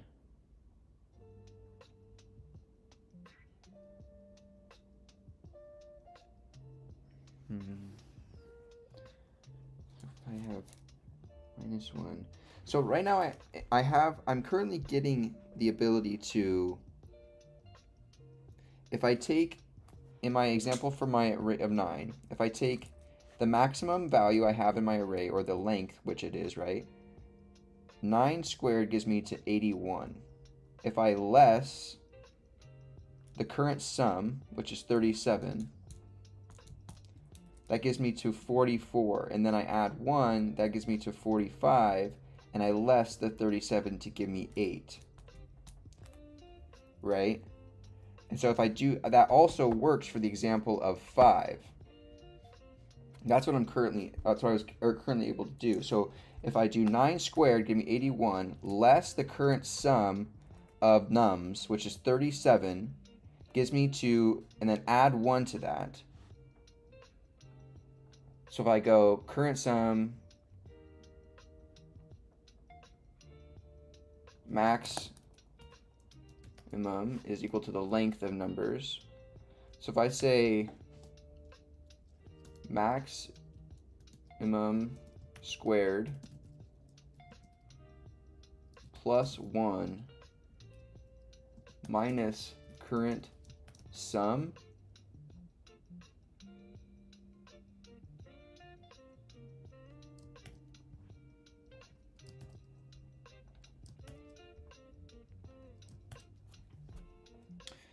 So let's try this out here. So on this one, right, we have a max value of, max integer we see is, or the length of it is 3. So we know our maximum is 3. So 3 squared is equal to 9, plus 1 is equal to 10, less the current sum, which is 4 gives us 6. So no, that doesn't work for this one. Shoot. Interesting.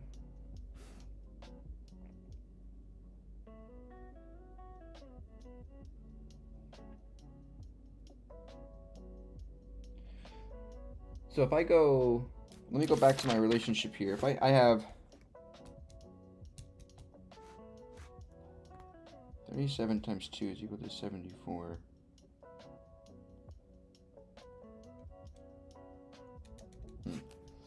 Hey, Ark. Sorry if I said hello to you already. How's it going, my guy?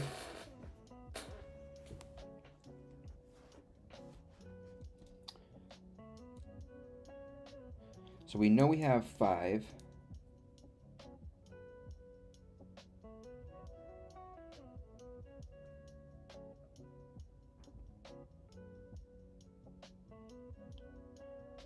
So 5.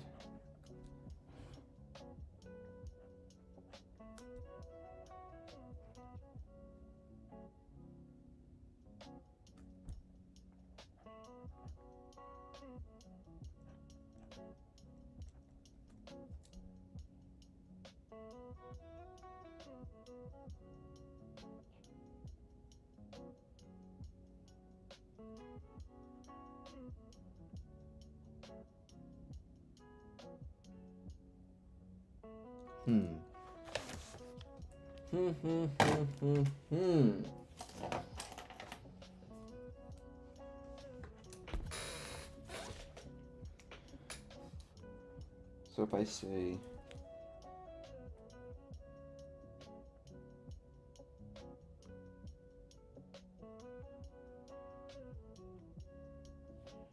so what does, in the example of this one here, this bottom one, we have a maximum value of 9, right? Which is also determined by the length, because it's just an array of numbers in order.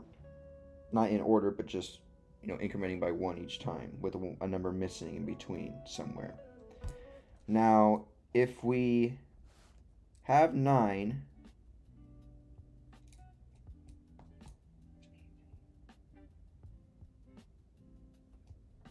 and the sum of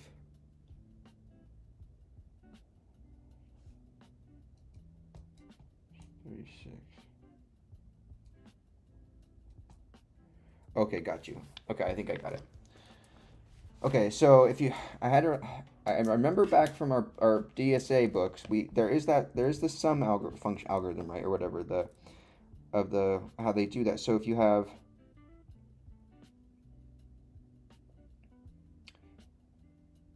so the maximum, how can we determine the maximum you need to from 9? 9 times 2 is 18. Times 2 would be 36. Plus 9 gives us to 45. So it would be 9 times.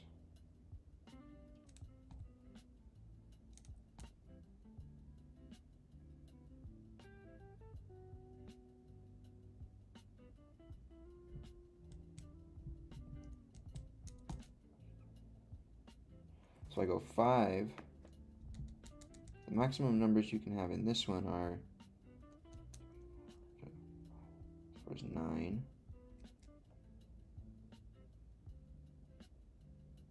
It's 3.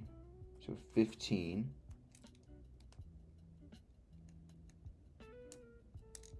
15. So if you have 5,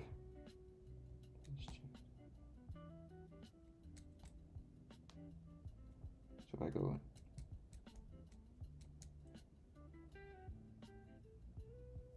no. So how can I figure out, given the maximum, how can I figure out how much should be in there total without iterating over the array? That's my goal I'm trying to figure out right now is, given the maximum, right, we know that we have 3, we have 1, we have 9. Well, obviously in this one it's just 1, but 9. Given the maximum of this array, how can we find out how can we calculate the sum in a constant approach, right? How's it going?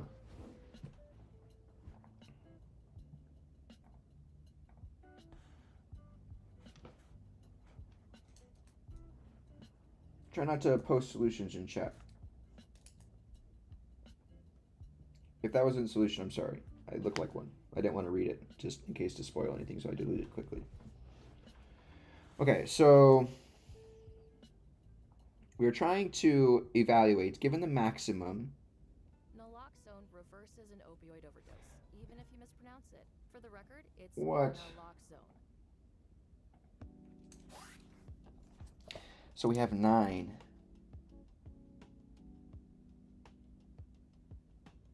And 36 is the sum. And then we have obviously plus 1.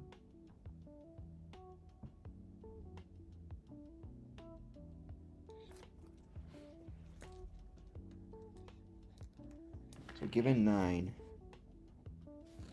we can get to 36 by multiplying that by 2 and then multiplying that by 2.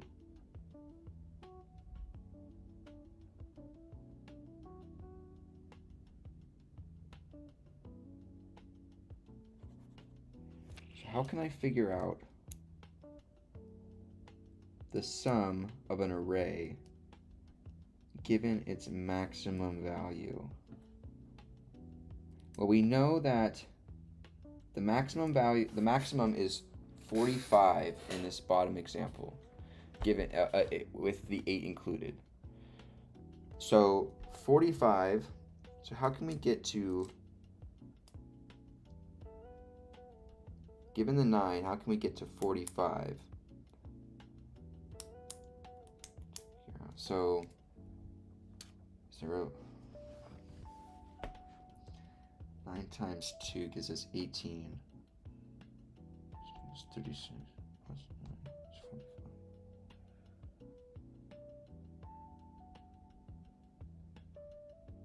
81 by 2 is 45. No. Times 9, what's that? Less.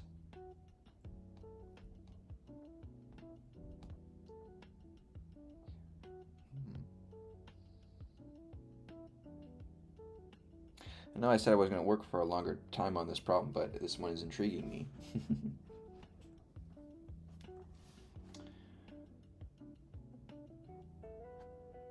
Hey Tazen, how's it going?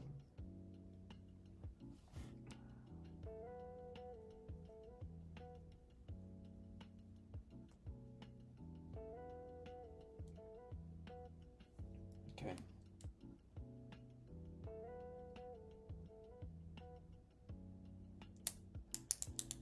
Okay, so then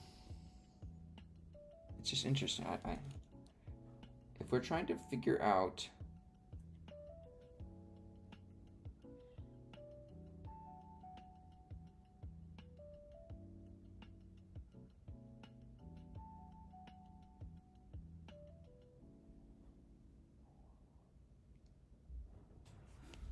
okay, so what if we do, because it's 10, which would be all of that. Okay, so hold on. So if we do n times n minus 1, and then floor that down depending on if it's an even or odd array length, if n is even or odd, right? We don't have a decimal, because if we have 5 times 4 divided by 2 gives us to 10, and that is the difference. That gives us the total that's supposed to be there, right?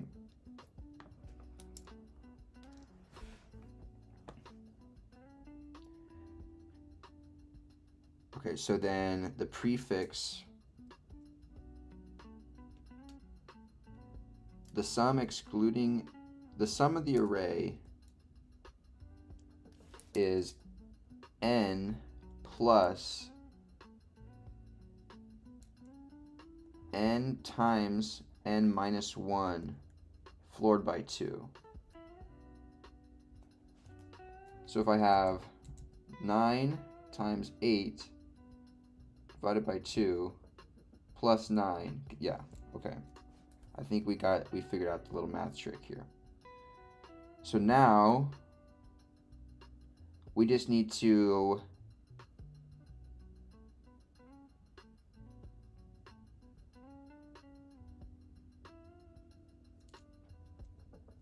so this tells us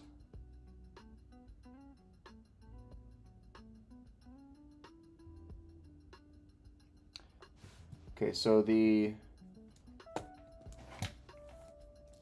maximum is equal to the length of nums. And we're going to say that the array or nums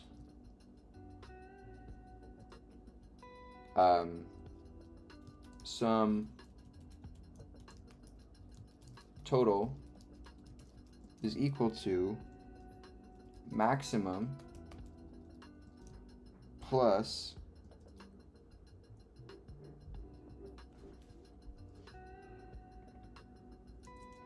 maximum times maximum minus 1 because of the 0 that's in, right? Floored by 2.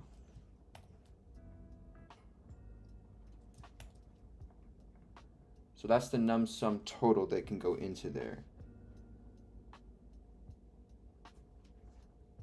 And we want to return the nums sum total less the sum nums.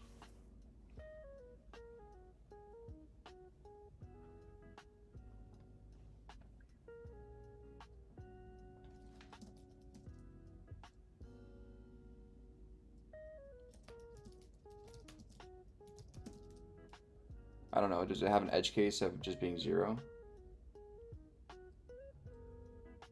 Is there an edge case or something? We'll find out.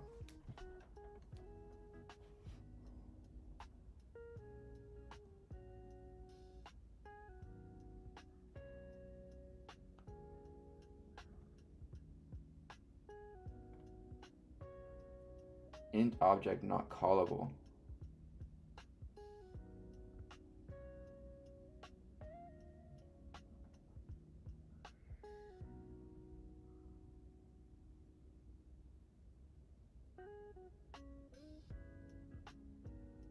Oh, my bad.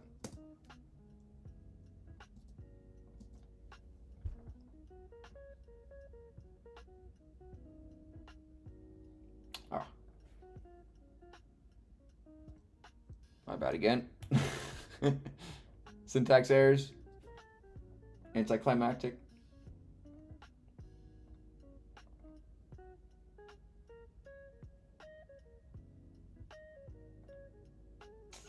Shoot.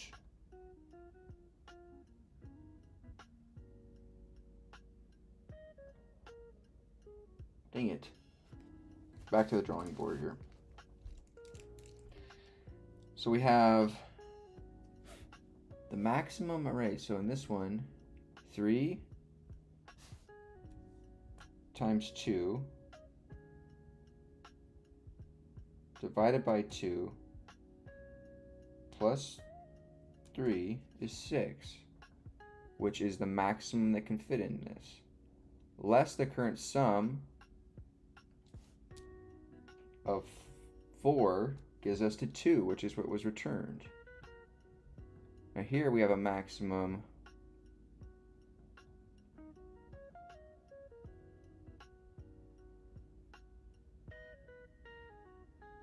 oh, but we have this case here, interesting, where ah, crap, you aren't given your maximum. Oh, shoot.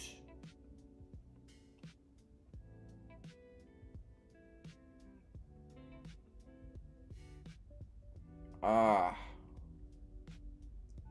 Well, that throws a wrench and stuff.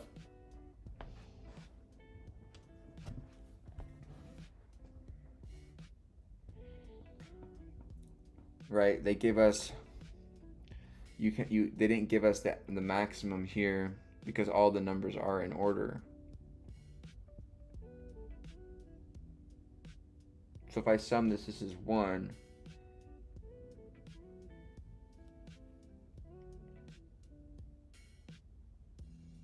And 2 times 1 divided by 2 is 1 plus 2 is divided by 3 minus 1 is 2. So it works for this, but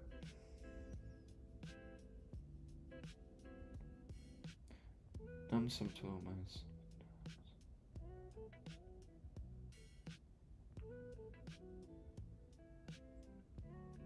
What was my edge case that didn't work? This didn't work. Really, is my math off then? Like my order of operations here? Because I think it works. So if I have n is 9 times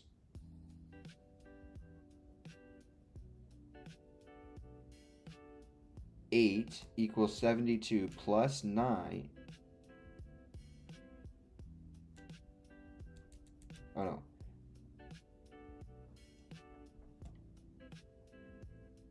Oh. I need to have that inside my order of op. Oh. Brutal.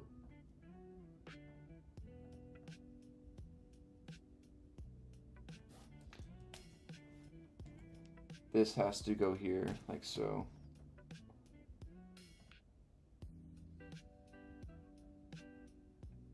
There we go.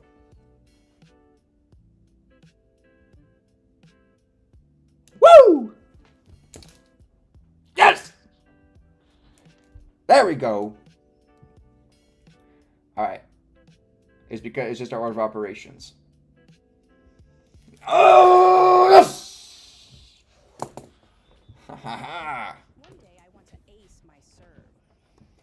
One day I want to Nice! One day I want to nail my skincare routine. I knew there was a relationship And take a multivitamin. from my reading. I didn't want to go back to the book and look it up. I wanted to try to see if I could figure it out. But I remember reading back in DSA and Python when we were going over some of these algorithms for like summing up entire arrays. There is this kind of relationship where n times n minus 1 divided by 2 if starting from 0. Now if starting from 1, we'd have, it would be a 4. It'd be n plus 1 times n.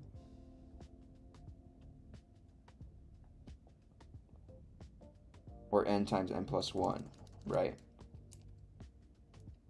If it started from 1.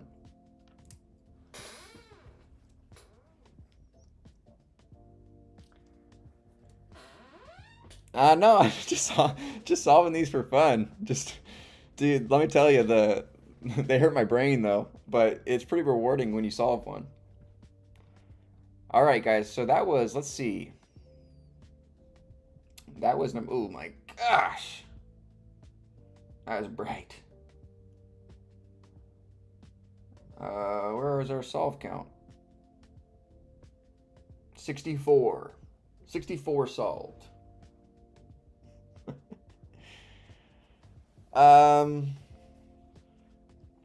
Hey BizWyan, how's it going, dude? Welcome in. Hey Zen, how you doing, man? Sneaky Fox. Hey Carrie, how's it going?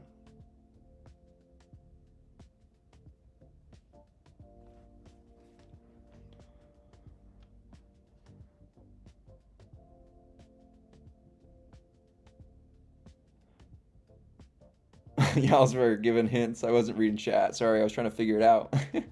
Going back in the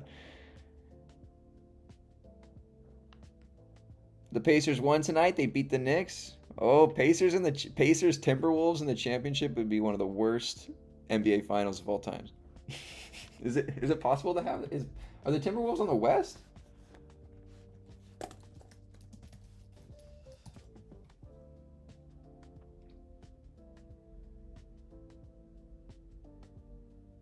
Yeah. Dude, let me tell you. Timberwolves,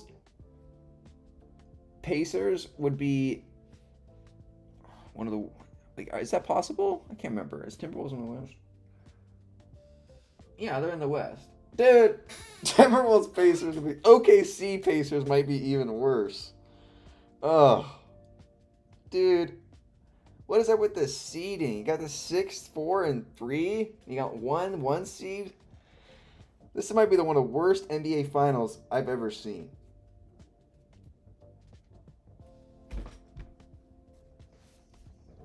Should we look it up? Halliburton shot? It's probably already up. Halliburton game winner.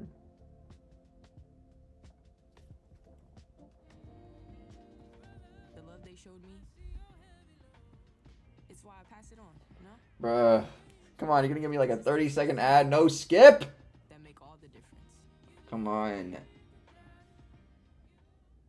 2? I think that's going to be a 2. That only ties the game. Oh, so it only tied. Did they end up winning?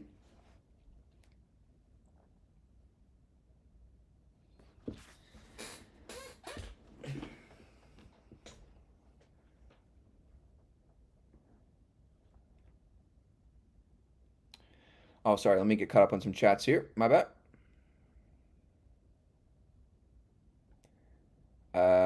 think about indices for 0 with first element. Are you preparing for Game of Recruiters ghosting me? That's funny. Are you serious? I played this for like, I reacted this for like less than a minute, and you're gonna try to copyright claim me? No way. Get real.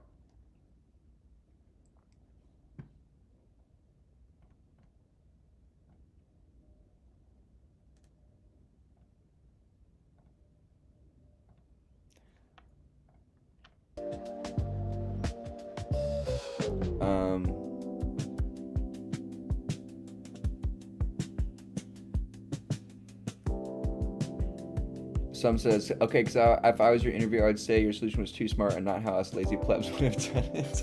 No, I definitely, I've read, for 100%, my first idea was to just use additional memory and just check over that range. And if there's a value not in that range in a linear approach, then we can go ahead and, return that value that we're on in nums, right? Nums index I.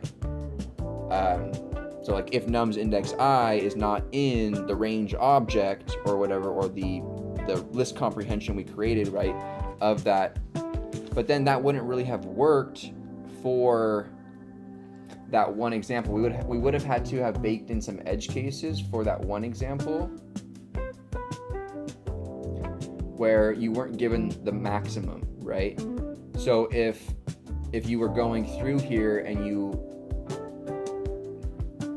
and nothing was like missing or something, you would have to check to see if each number was incremented by 1 or something, right?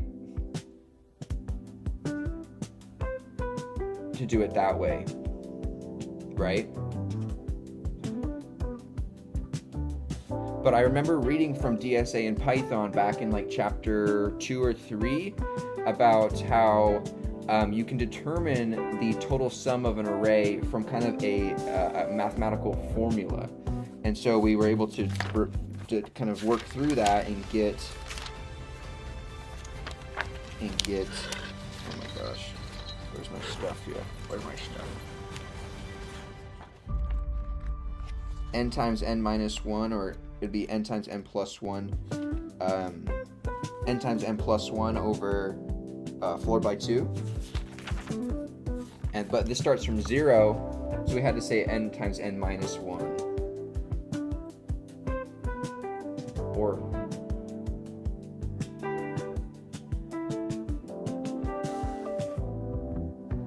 you wouldn't want a square.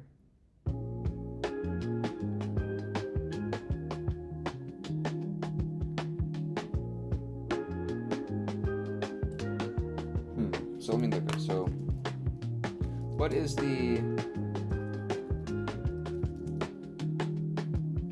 so is it n plus n times n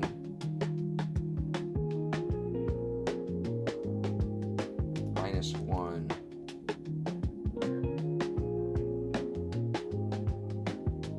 4 by 2, right? That's a linear term, formally give you formula.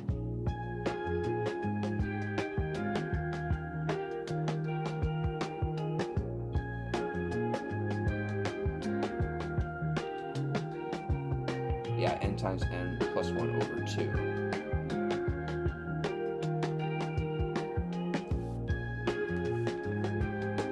In relation to LeetCode 268.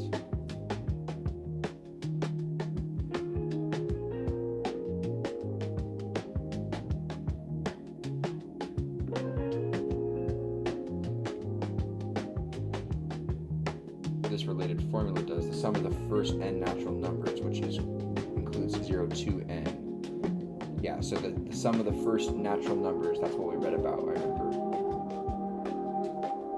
If there are no numbers we're missing. So we can find the sum of the expected sum less the actual sum to get what's missing. I just had to, it took me a while to, I didn't want to look this up. I wanted, back in the book, I wanted to try to see if I could figure it out. And we were, cool.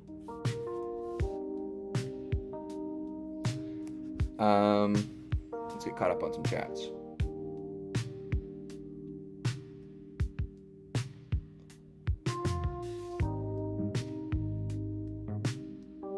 Consider solution. 61 is easy. 64 solved, 61 easy. Oh, yeah, my ratio. 3. Yeah.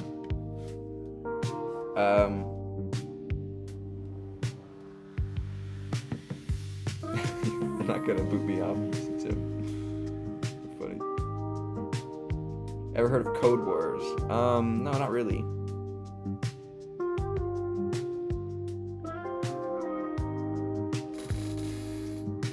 Yeah, here, solved it.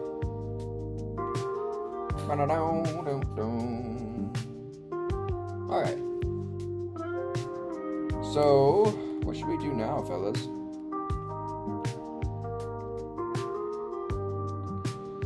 So this is our oh, we need to fix our links on our portfolio.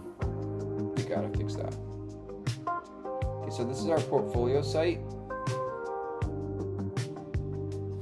So let's go like this. Let's go cd into my React app. Let's go npm run dev.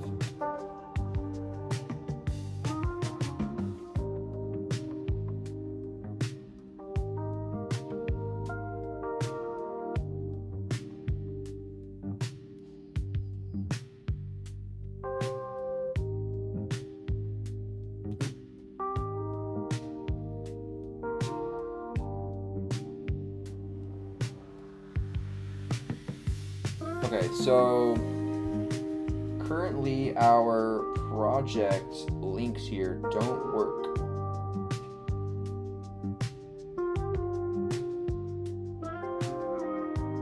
What the heck?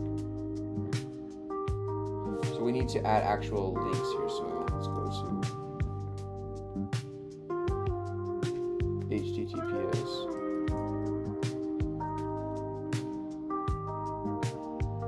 How can I route this with HTTPS? What's going on here? So we have our project. So on our projects page, we're adding projects. So if I add in michaeldeming.com portfolio website. So I say HTTPS.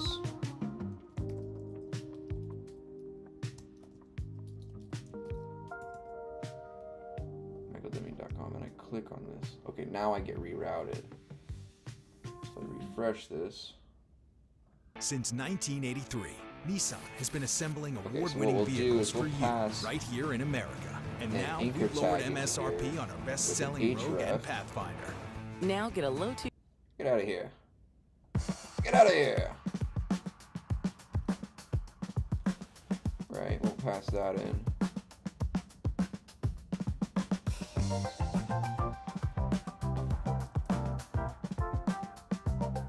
And we'll say,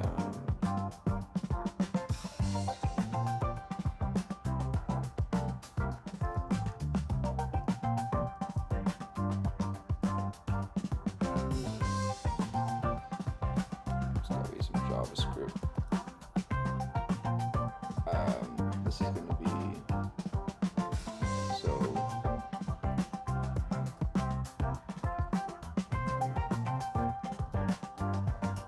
website link.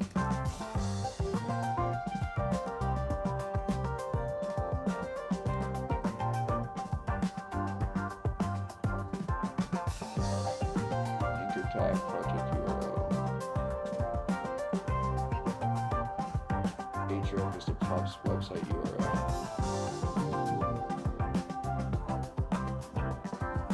So I'm gonna instead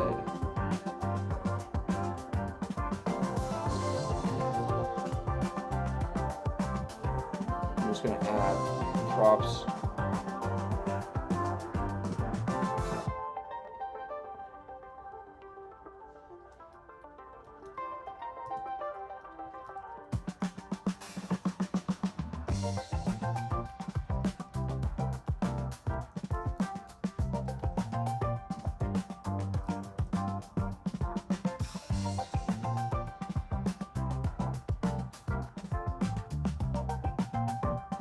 So I say props.website URL here.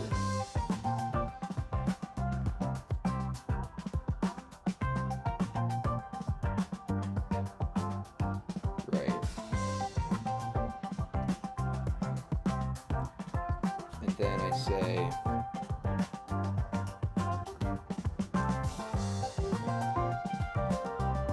hey Prism. Forgot we gotta do calculus. Yeah, we did that at the beginning. Okay, so div.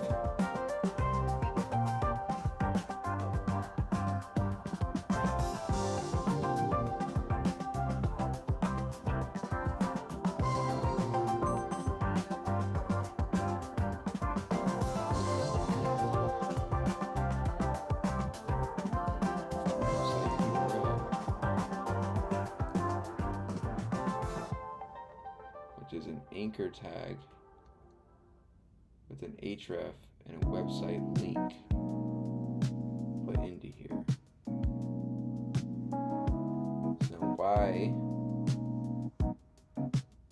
if I put in props.website URL here, is it not inserting that anchor tag here?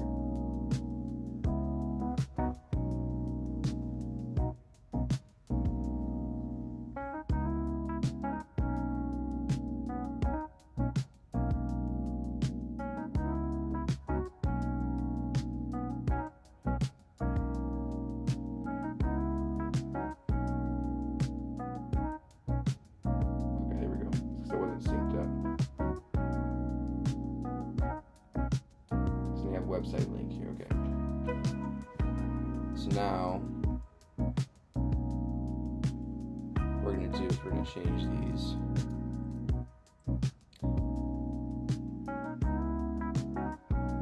Website URL is gonna become this anchor tag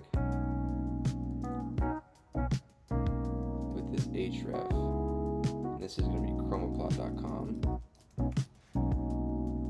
Website link.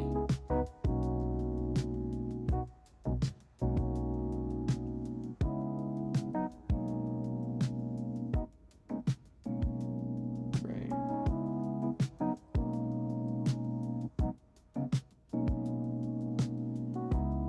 And then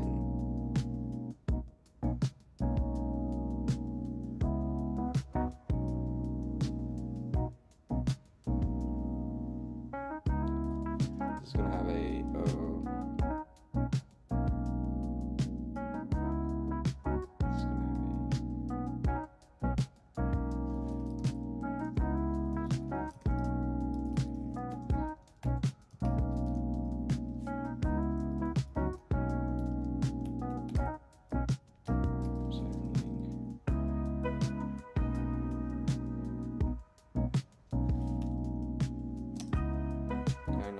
in a class name like this.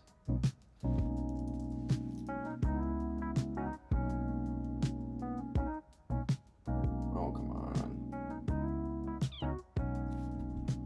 Come on.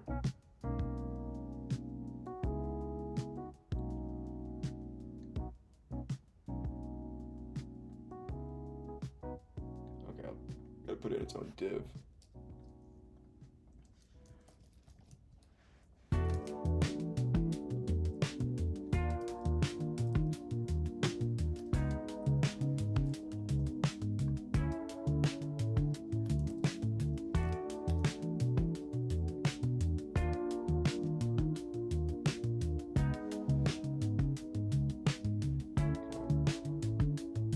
Say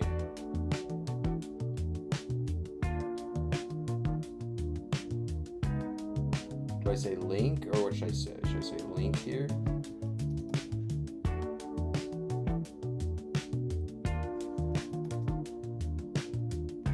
Right, so now we actually go there.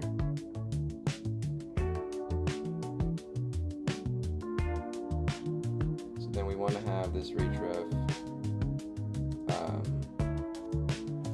How to have href anchor open new tab target blank.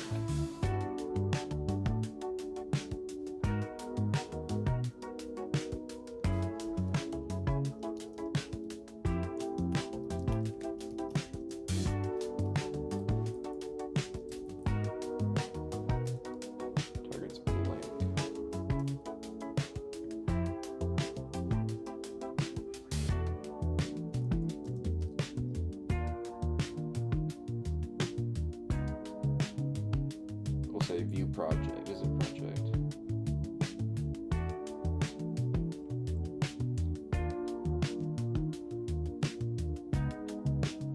Or I'll say for this one, right, this will be this current, or say current page, current website. Right, and then here, this one's going to say visit chromoplot.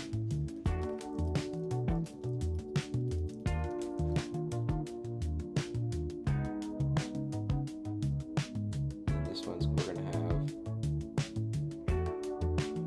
so let's take this down, we'll do website URL is equal to this anchor.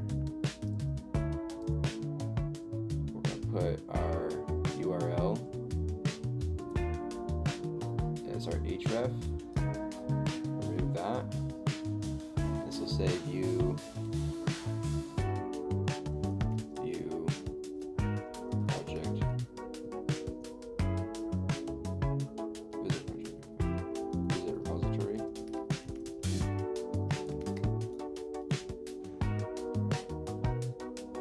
View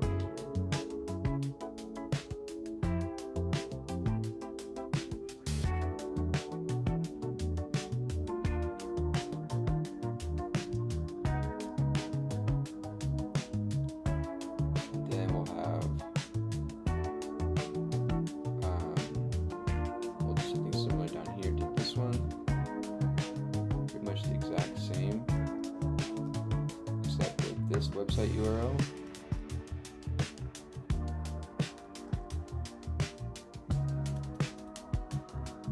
Okay, so now if I go here, small business manager, perfect. CLI task manager, perfect. Okay. And then I currently don't have a project for this one.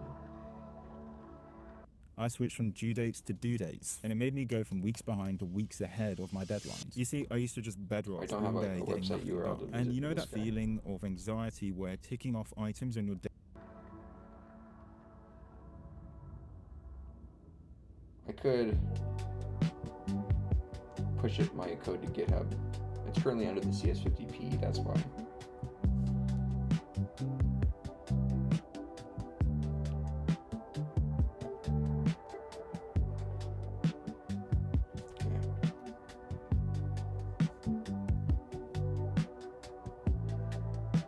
How you guys doing? Okay, current website.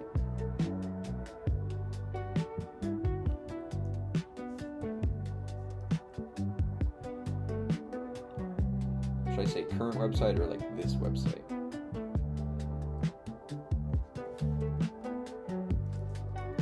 This website.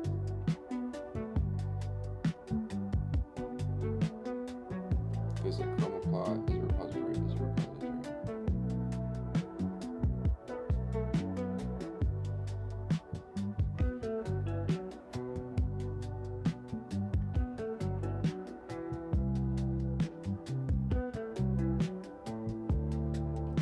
I like current. Okay, then let's go to our stylings here. Let's go to our project section.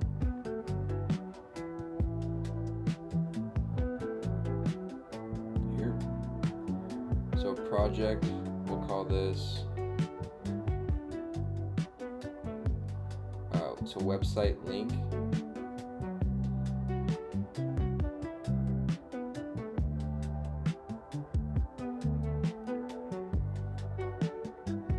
It's like this actually.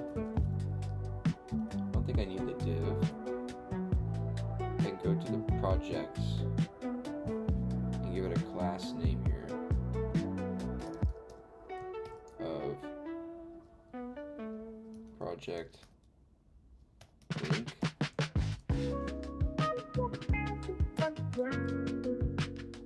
Take this, insert it into here, into here, into here. Right. And then we can go into our stylings, go to dot project link, open this up, make text decoration none. Color. We're gonna make this be. I'm gonna make it like a blue.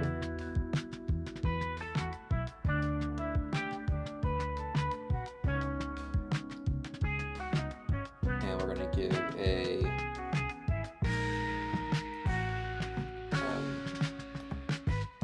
cursor pointer.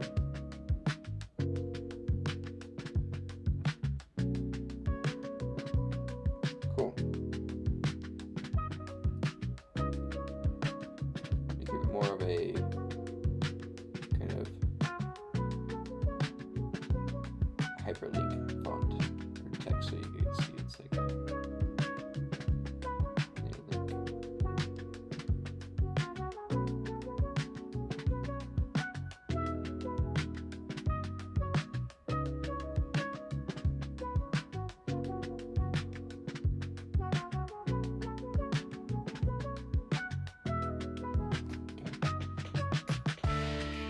I just need to make a demo video here and upload it to the channel.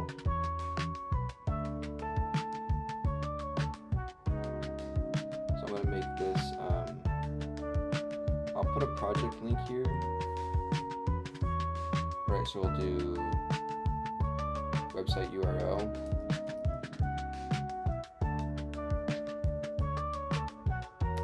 Equals to a string, we'll say,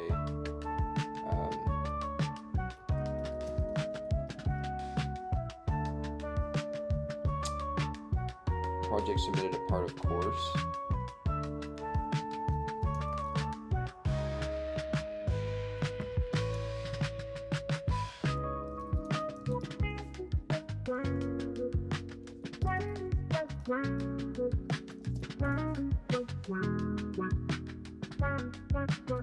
Private repository.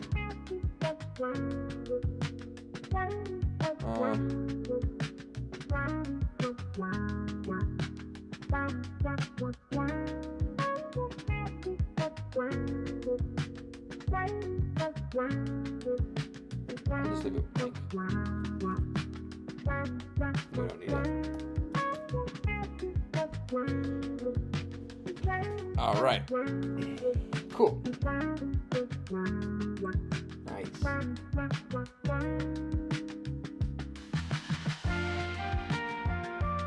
So I do need an emoji right here for this guy because I'm keeping it consistent with emojis. So web.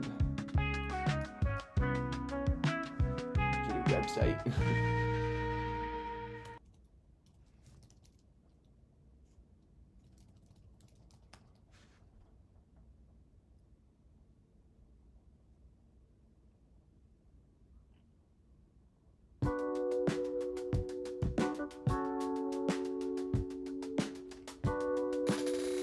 Okay. Or I'll make it like a suit and tie. Where's the suit and tie?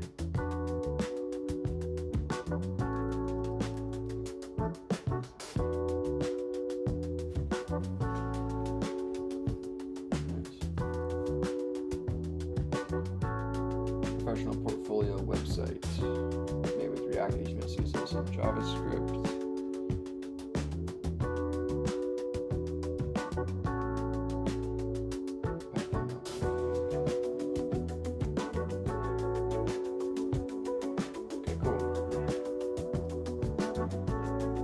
That fixes those bugs that we had. So yeah, we had bugs where we weren't appropriately going to the right link. So current website, formalizing.com,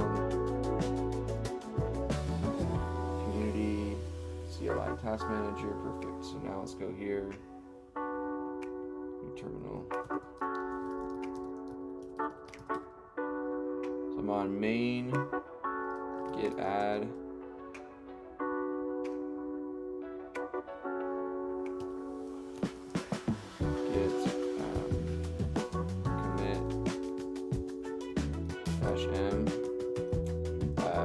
Bug fix,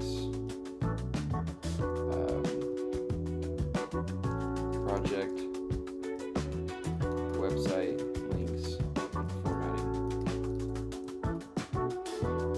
Git save.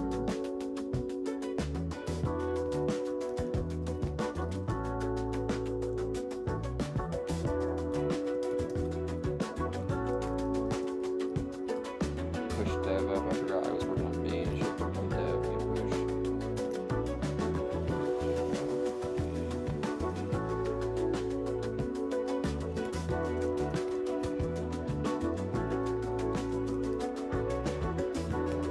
Okay, so now if we go to michaeldeming.com, so we just need to wait for our project to kind of redeploy here on Vercel. There it goes. Cool. So now we have some links here where you can visit with just these kind of current website, visit repository, visit blah, blah, blah. Nice. Easy little fix to the site. You guys are new here. Sub allow. Appreciate you guys being here. How do you guys like it? I was gonna post. I wanted to fix this because I was gonna post it to LinkedIn. I was gonna be like, "Yo, check this out." Just throw a link and just fade away. I was gonna post it. If you guys haven't, followed me on LinkedIn and want to connect with me on there, feel free.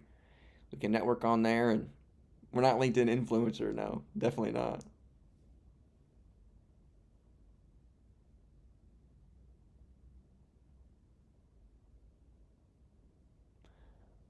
Why I don't know. It shows me 10,000 changes done. What do you mean, Bizwyan? I'm not sure what you mean.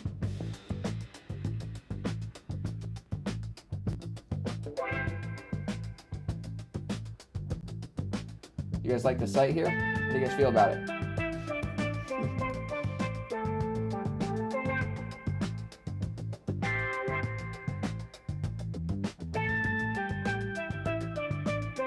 How do you guys feel about it?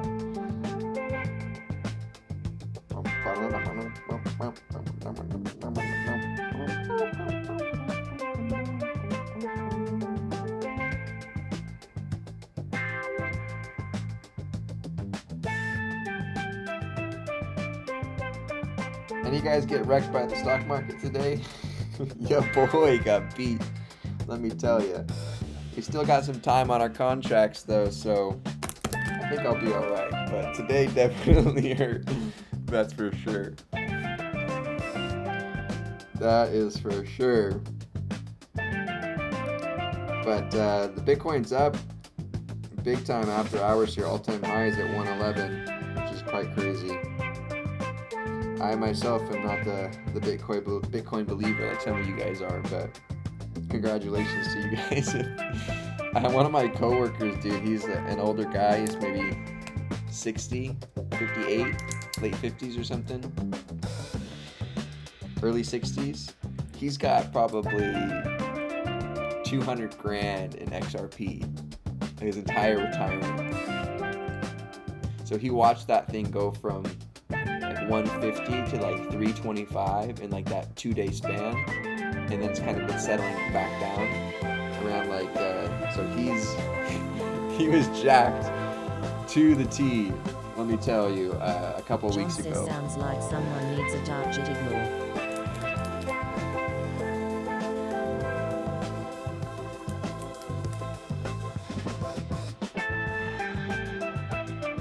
Oh, you're referring to Bizwyan? Hey, John. What's going on, dude? You guys are here. Leave a like. Appreciate you guys being here so much.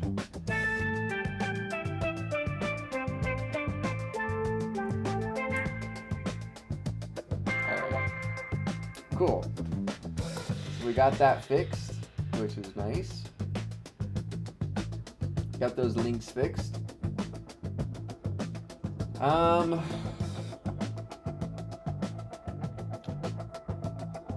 Do we want to work on the project, or is that going to be it for today? So we did Calculus 1 today. We learned about epsilon and delta. Epsilon being a factor, or basically a constant that is added to the limit to kind of depict a plus minus John says range sure is across the looking limit. good. Awesome, John. John So says site. oh, sure is looking good. Site. Thought you were really hyping me up. This way and says nice one, John. So yeah, we learned about epsilon-delta today. Just refresh on that, where epsilon is the range at which is applied over the limit, and the delta is the value that we can use that will, as an x value, is a value applied to the x value. No, to the value that the x approaches for that limit to kind of fall into this kind of range of corresponding to the epsilon. So we learned about that relationship today. Got some good refresher with that. So we'll be continuing on with the next section tomorrow in Calc 1. We did a LeetCode problem, which was really fun. And then we fixed a bug on our Magnet personal says, site here. limit definition, I love it. Yeah. What's going on, Magnet? Does that bring back old memories? So I started on Python machine learning, you guys. I read chapter 1 last night in my free time. And I started chapter 2 here, but let me tell you guys, it's really starting to go over my head fast here. It's not like the writing's not difficult, but they start throwing in just some references to linear algebra and vector math, and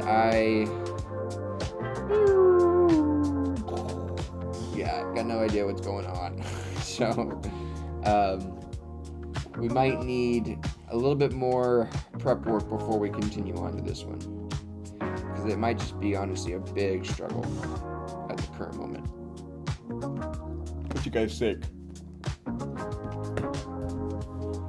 John says, brother, you can use that epsilon-delta stuff to make a simple neural network. This way and says, Michael Deming, I couldn't found out your LinkedIn profile. Oh, luckily for you, my friend, you can just go to my website, michaeldeming.com, and you can find it in the community tab. Community tab, LinkedIn right here. Right there. You can access it right there. John says, Soding did it in his machine learning and C video. Magnet says, this way and Mal, are you sure? I was able to connect with him on LinkedIn. Yeah, some people are saying that they couldn't find it like via search, so it's kind of interesting. Magnet, we connected? T. Soding did a machine learning and C video. So maybe we'll have to take a Saturday and give it a crack, Carlos because says we are back. Because he does like walk you through, like in terms of like this math part, like yeah, the math is in there and it starts going over all this funky junky.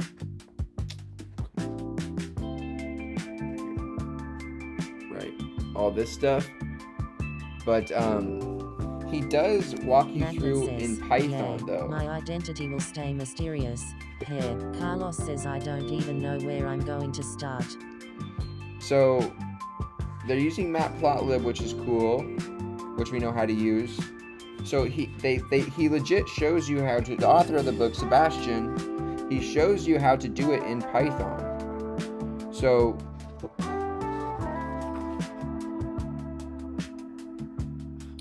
I mean, we might be able to follow along, at least kind of understand with code, but the actual math is pretty going over my head. So maybe if we map it out with the code here, it'll kind of put some picture to it. And then we can like print and debug and see what's going on. So I think we should take like a Saturday or something, like an hour and a half on a Saturday, and try to follow along, because I'm at the point where he's starting to implement like an algorithm here called, for Python machine learning, he's implementing the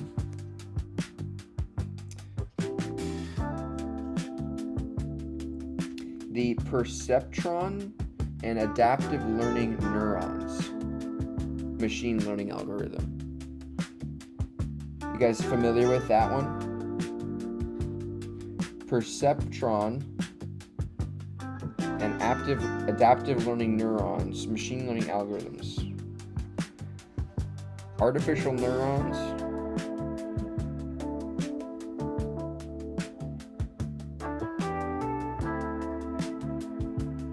So it talks about like an activation function where Z is a so-called net input. And if our threshold becomes greater than the net input, we have a unit step function of 1, or of our activation function is 1, otherwise it's negative 1. Basically, like, you have to kind of sum up all the inputs and see if the value provided, or whatever values that you depict to these inputs, reaches a certain threshold to activate the firing kind of a neuron in like an example, right? Or the dendrites, if you guys are familiar with biology and neurobiology, like dendrites receive signals kind of like fingers, and they receive a bunch of different signals, and then they all like correspond within the the neuron, the nucleus, and then if the nucleus threshold is reached, it submits a receptor, or like an electrical pulse through the axon, which is propagated by the myelin sheaths. So that's a big part of what you learn about in cell biology when you go into a neuro back in college. So they do talk about that here, so that they're trying to mimic it using machine learning, I guess.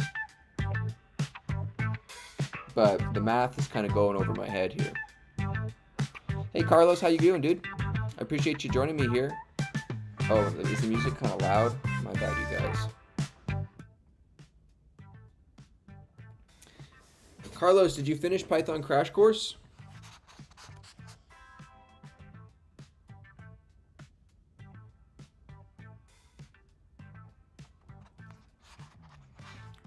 Did you finish Python Crash Course, Mr. Carlos?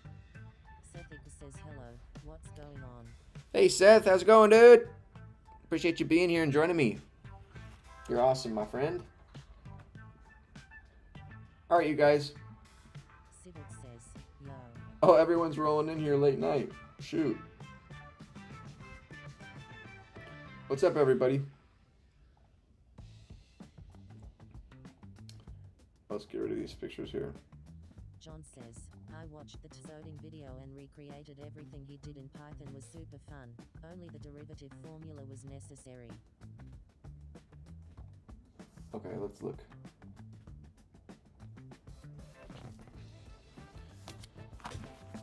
Oh, we got a connection on LinkedIn.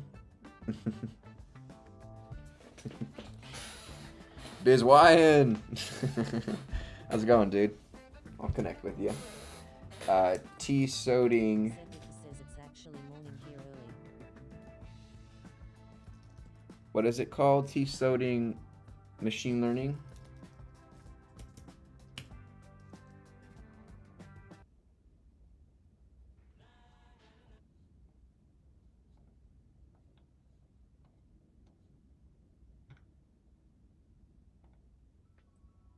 Looks like we're live. Hello everyone and welcome to yet another recreational programming session. How about that? You already know this guy is smart based on the hairstyle. You already know he's cracked. I'm going to put a red circle, then I'm going to say live on Twitch, and what are we doing today on Twitch.television website? Today is this me in 10 years? John says, I only watched the first one TBF. I didn't for sure. Nathan says, how new are you to coding? Hey Nathan, how's it going, dude? I've been coding for about 11 months now. You can check out my site if you want to see some of my example projects. I wrote this site using React. I mainly code in Python. I code mainly in Python. I'm pretty fluent in Python. We're currently reading Fluent Python, Python Machine Learning, Python data structures and algorithms in Python. So we're very heavily centered in Python. I've got a lot of projects in Python. We're currently writing a spectroscopy simulator using Python. So we've made a lot of good progress for only been coding literally for 11 months. From 11 months ago, I didn't know a single thing about programming, literally nothing. I could barely make my way really through like computers and stuff.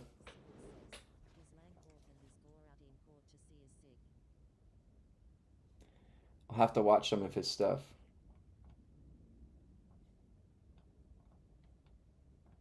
Who's interested in being pinked? There we go. The stream has officially started. Hello, hello, everyone. Welcome, welcome, welcome. So, machine learning, right? So you probably heard about this thing for quite some time, right? So it's rather a hot thing, I would say.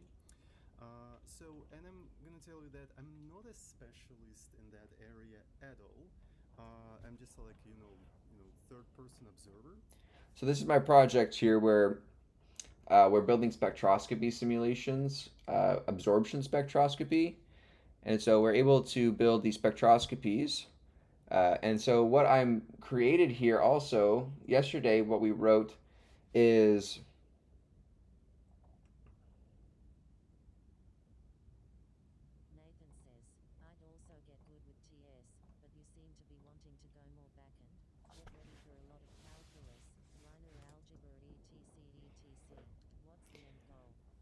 Yeah, Nathan, that's exactly right. That's perfect because so the last time I took a calculus course was 2019. I graduated college back in 2021. I do look pretty young, so at least I think I do. Maybe not with the beard anymore, but when I shave and I have a haircut, I do look pretty young. Like my coworkers tell me I dropped like 5 years in age.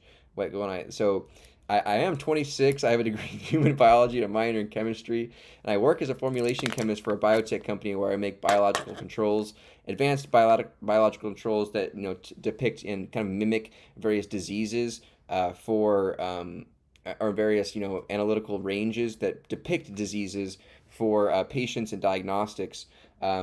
So I do a lot of hand calculations and mental calculations dealing with because my work is pretty outdated on that front, but kind of a lot of 2D matrix arrays, chemical computations of concentration values and theoretical values. No, yeah, you're right. Yeah, no, I'm talking about like baby looking. I'm talking about baby looking. Well, I mean, I do look pretty young as it is, but yeah. So. But anyways, so last time we took a calculus course was back in 2019, so it's been a long time. So we're actually on this past Monday, this week, we started up Calculus 1 for Khan Academy, so which is really cool. So if you guys, we do that at the beginning of every stream. We try to get a chunk done. So we started this week on Khan Academy. Where are you at? Calculus 1. We kind of blew through the first kind of part of Unit 1 on limits. And now we're kind of going into our just basic stuff on limits. There's a lot of refresh. And now we're back into kind of a little bit more, getting into more dense stuff on epsilon and delta and calculating using the epsilon-delta relationship. No, it's Strami, you should follow along here, especially if your guys are going to be coming up and doing calculus in college. Think about like how prepared you guys are going to be. If you guys take it alongside me here, like you might be able to even test out of it and not have and get credit for calculus already. So think about that already. Like if you do these on your own, you have the opportunities and abilities, especially with there's a lot of online credit resources. Like I don't know, there's like things where you can test out of certain classes and get the credits basically right away, like Sophia and stuff like that. Like a lot of those different online college core accredited things. Or if you're just wanting to prep, like think of like how you'll be like the top of the class if you complete this with me now and then go into it on your own, right? But so far it's not too difficult. I mean, we'll be getting into a lot more stuff here, and obviously it's going to be getting crazy, but so far not too bad. We're just starting out though. All right, you guys. I think I'm going to wrap it up here. I appreciate you guys being here and joining me tonight. Thank you guys so much for being here. If you're new, please subscribe. I stream every single day around 7 p.m. PST after I work as a chemist. I teach myself how to code and program and math. We are doing calculus, we're doing fluent Python, DSA in Python, machine learning. We're starting to really ramp up and just try all sorts of things, front end, back end, getting an understanding with a lot of different frameworks and whatnot, and modules and packages, yada, yada, yada. So I appreciate you guys being here. Sorry, Zane. You'll have to go back and watch the VOD here if you guys missed me, but I appreciate you being here, and I'll see you guys tomorrow. Thank you guys so much for joining me tonight. Yeah.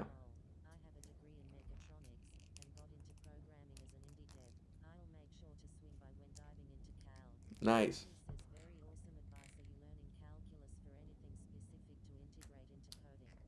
Yeah, so exactly that.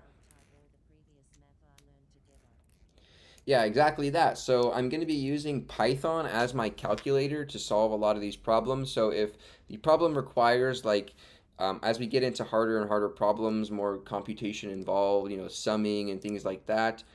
I remember from back in 2019, right?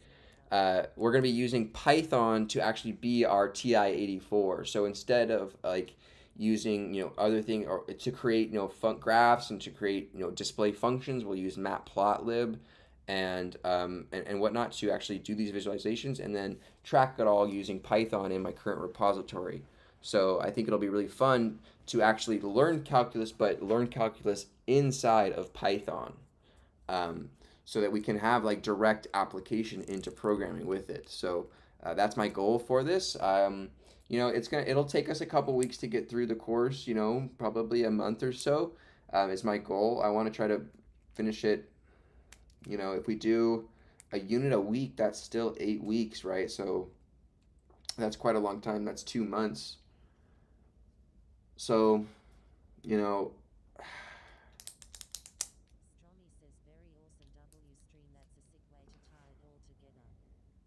it's kind of like, what do you guys recommend, like, for pace-wise? See you, Nathan, dude. Yeah, join my Discord link down below. It's got a complete roadmap. We've got over 550 people in there where we all collaborate and you know, help each other out. I got a lot of my resources in there that I'd use to learn, as well as we're going to be hosting a whackathon on the channel. Hope maybe next weekend or something like that, where we're going to come up with an idea. I already have an idea that I would like to do. And then I would think it would be fun for like a collection of us to come together on a day, and I can stream it and we can build a project together and we can label it as the community whackathon. So let me know if you guys are interested in that. My idea for the overall project is kind of like a project management tool. Now think of like not like a glorified micromanager, but more of a business metric tool. I think it could be fun to build. Now, this is just taking some experience within my current work experience regarding what like management kind of likes and what I think would be a tool that maybe could be useful for like management and things like that. So I kind of like, just to kind of maybe talk about it briefly. So the idea for the project I kind of want to build for this whackathon as a community together is, like I said, this kind of management tool. And so what you'll be able to do is basically, as a admin or as a user, you can create a project, right? You can create a project. You can either like use a previous template, or just a new something. Maybe just create a project, like a container overarching project, and then you can break down your projects into specific like steps, right? You can provide, okay, these are the steps, and within that step, these are the sub steps. And then what it will do is overall, then you can basically have a team. You can invite other users or other members of the site to join your team and invite them to this project. And then, so it's basically just customizable by the project manager. So they can add a project, they can add in all their points of how they're going to complete it, and they can have their flow, right? And then what they can do is assign it to a team member that's on their team or whatnot as the project manager. and then assign them like a start date outright. And so on that start date, it will begin tracking this project when that date comes.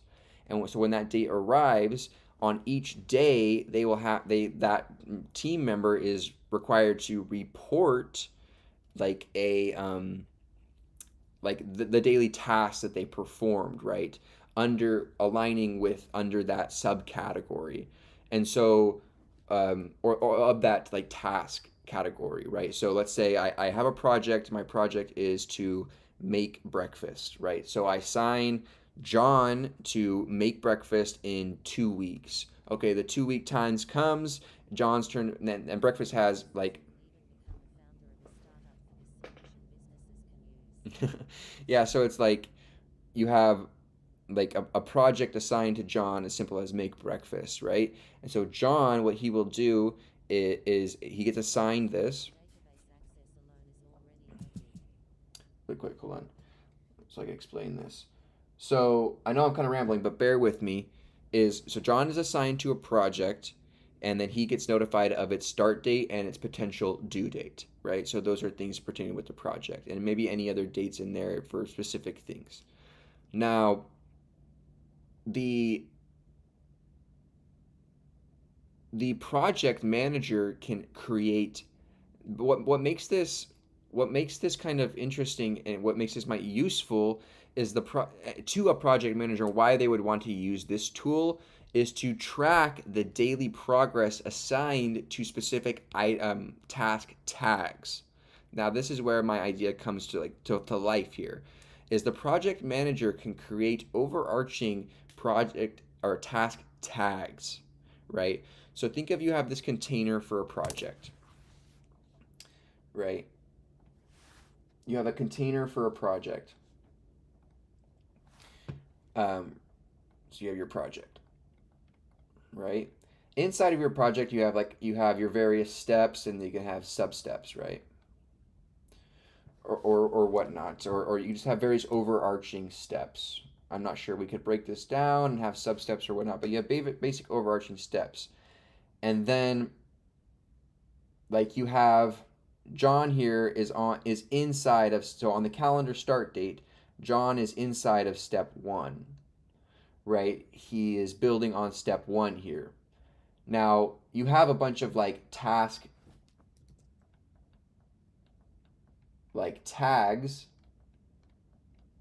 you know, that relate to various, like, I don't know, like I'd have to think about maybe more of like the actual framework of the project, but from what I've been able to kind of observe in corporate environment is that something like this would be pretty useful in terms of, and the whole point of the task tags is then what the person can do,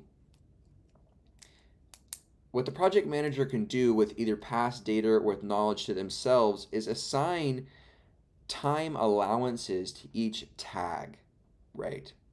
Now, if they assign time allowances to each tag, and then the users on certain days are associating their tasks with these tags, right? So they're saying, okay, in breakfast, I prepped the pancake mix. That was, and so, or in make breakfast, I had prep pancake mix as a tag on there. And I threw that in there on that sub-step, and then I provide a time allotted to that task. And then the overarching project manager can track how much time is being spent on that individual that task tag, and correlate that too with how much time they think or is projected to be allotted to that, and then they can refactor accordingly, like how much time is spent on these overarching project tags. Like think of it kind of like a form tag where you can give it some sort of relationing, you know, title to it, or some sort of overarching categorization to this task that associates to the various steps to complete, right? So maybe what you could do is you could have an overarching like task 1, right? And then task 1 has a bunch of associated tags that are associated with task 1 alone. And then there's global tags right? So there's task designated tags, and then there's global project tags, right? So like the task tags could be assigned to the individual task on a local level. Say, okay, I made this step of the breakfast, this step, and it took this much time. I made this step of the breakfast and it took this much time. I made this step of the breakfast and it took this much time. Oh, but I ran out of ingredients, so I had to go to the store and I had to get more flour, right? So I would go assign also onto that step a global tag of like time delay or whatever, and put in how much time was spent on that, and then you could track total how much delay there was baked into that tag object, right? Does that make any sense? And we could like have it be like a kind of a whole full stack like kind of web app. What do you guys think about that? Would you guys be interested in working on something like this for the Wackathon project and building it with me, or figuring it out, or what do you guys think? And what do you guys have? Yeah, lots of features, huh? Definitely not a small ask here. It's definitely a big project. But it could be pretty fun, and it could have a lot of real-world purpose.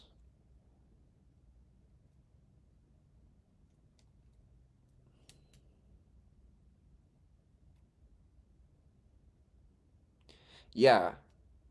So as the project manager, you could assign an individual to take on task 1, right? Or multiple individuals to take on task 1. Or, you could have it, I don't know, maybe have it flow automatically from task to task, like based on certain calendar days. But yeah, John, I definitely need to work out the design for sure. But think of like an overarching task tracker, but on a deeper level, to where you can assign tasks, individual tags that track time parameters. I don't know what Jira is. What is Jira? Jira is a project management issue tracking tool developed by Atlassian, a widely used software development. It's flexible to use.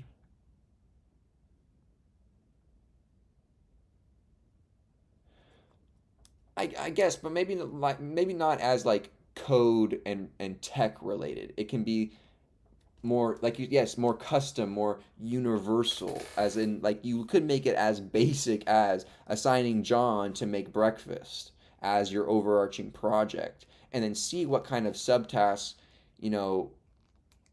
it relates to, and then, or what subtasks, or you can break it down by subtasks, or however the project manager wants to break down their project. We could allow them to customize it that way. Yeah, 100% would recommend Postgres. Maybe write out the idea. Could look into whenever I have some spare time. The timing of the project manager. No, I've never heard of Jira before. But the incentive, I think, of using something like this would be like the simplicity and customization of it and to your specific projects, right? It doesn't have to be like bug related or whatnot, or code related, but also having like, so let's say I as a project manager create a delay code related to like material delay, right? So, and if I only want to allow as a project manager, if I want to set a baseline material delay to, I want to say, okay, we cannot have, or we should not have any more than 27 hours, random, 27 hours of material time delay, like time delay material, right? And then if the project occurs and it happens, and at the end, you're reported the total hours tracked under that tag of time delay material. And if it is over or under, you can reevaluate as the project manager the needs or specific requirements of that project, and then evaluate based on hours you could potentially even bake in a person's pay rate into the program. So by them putting in hours against their tasks, it'll reflect against hourly pay, and then you can even optimize cost based on payroll.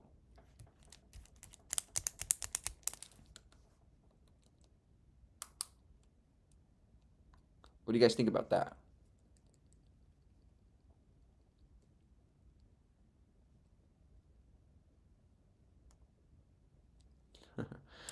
Well, good thing we're not in the industry. Good thing we're just doing this in our bedroom. That's the good thing about doing it in your bedroom on YouTube, is you don't, you can do it how you want. All right, you guys. That was kind of my spiel about the Whackathon project. Yeah.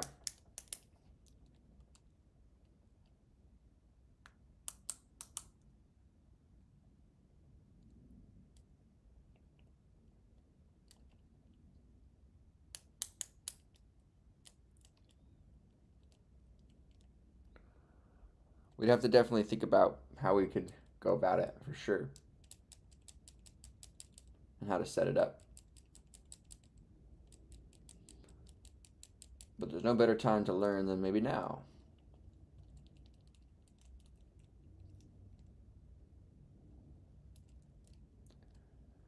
All right, you guys. I appreciate you being here. I will talk to you guys tomorrow. I stream every single day around 7 p.m. PST as I teach myself programming and computer science and mathematics. We'll be back tomorrow. We'll start off with Calculus 1. We'll continue on with our project in SpectroSimulator. And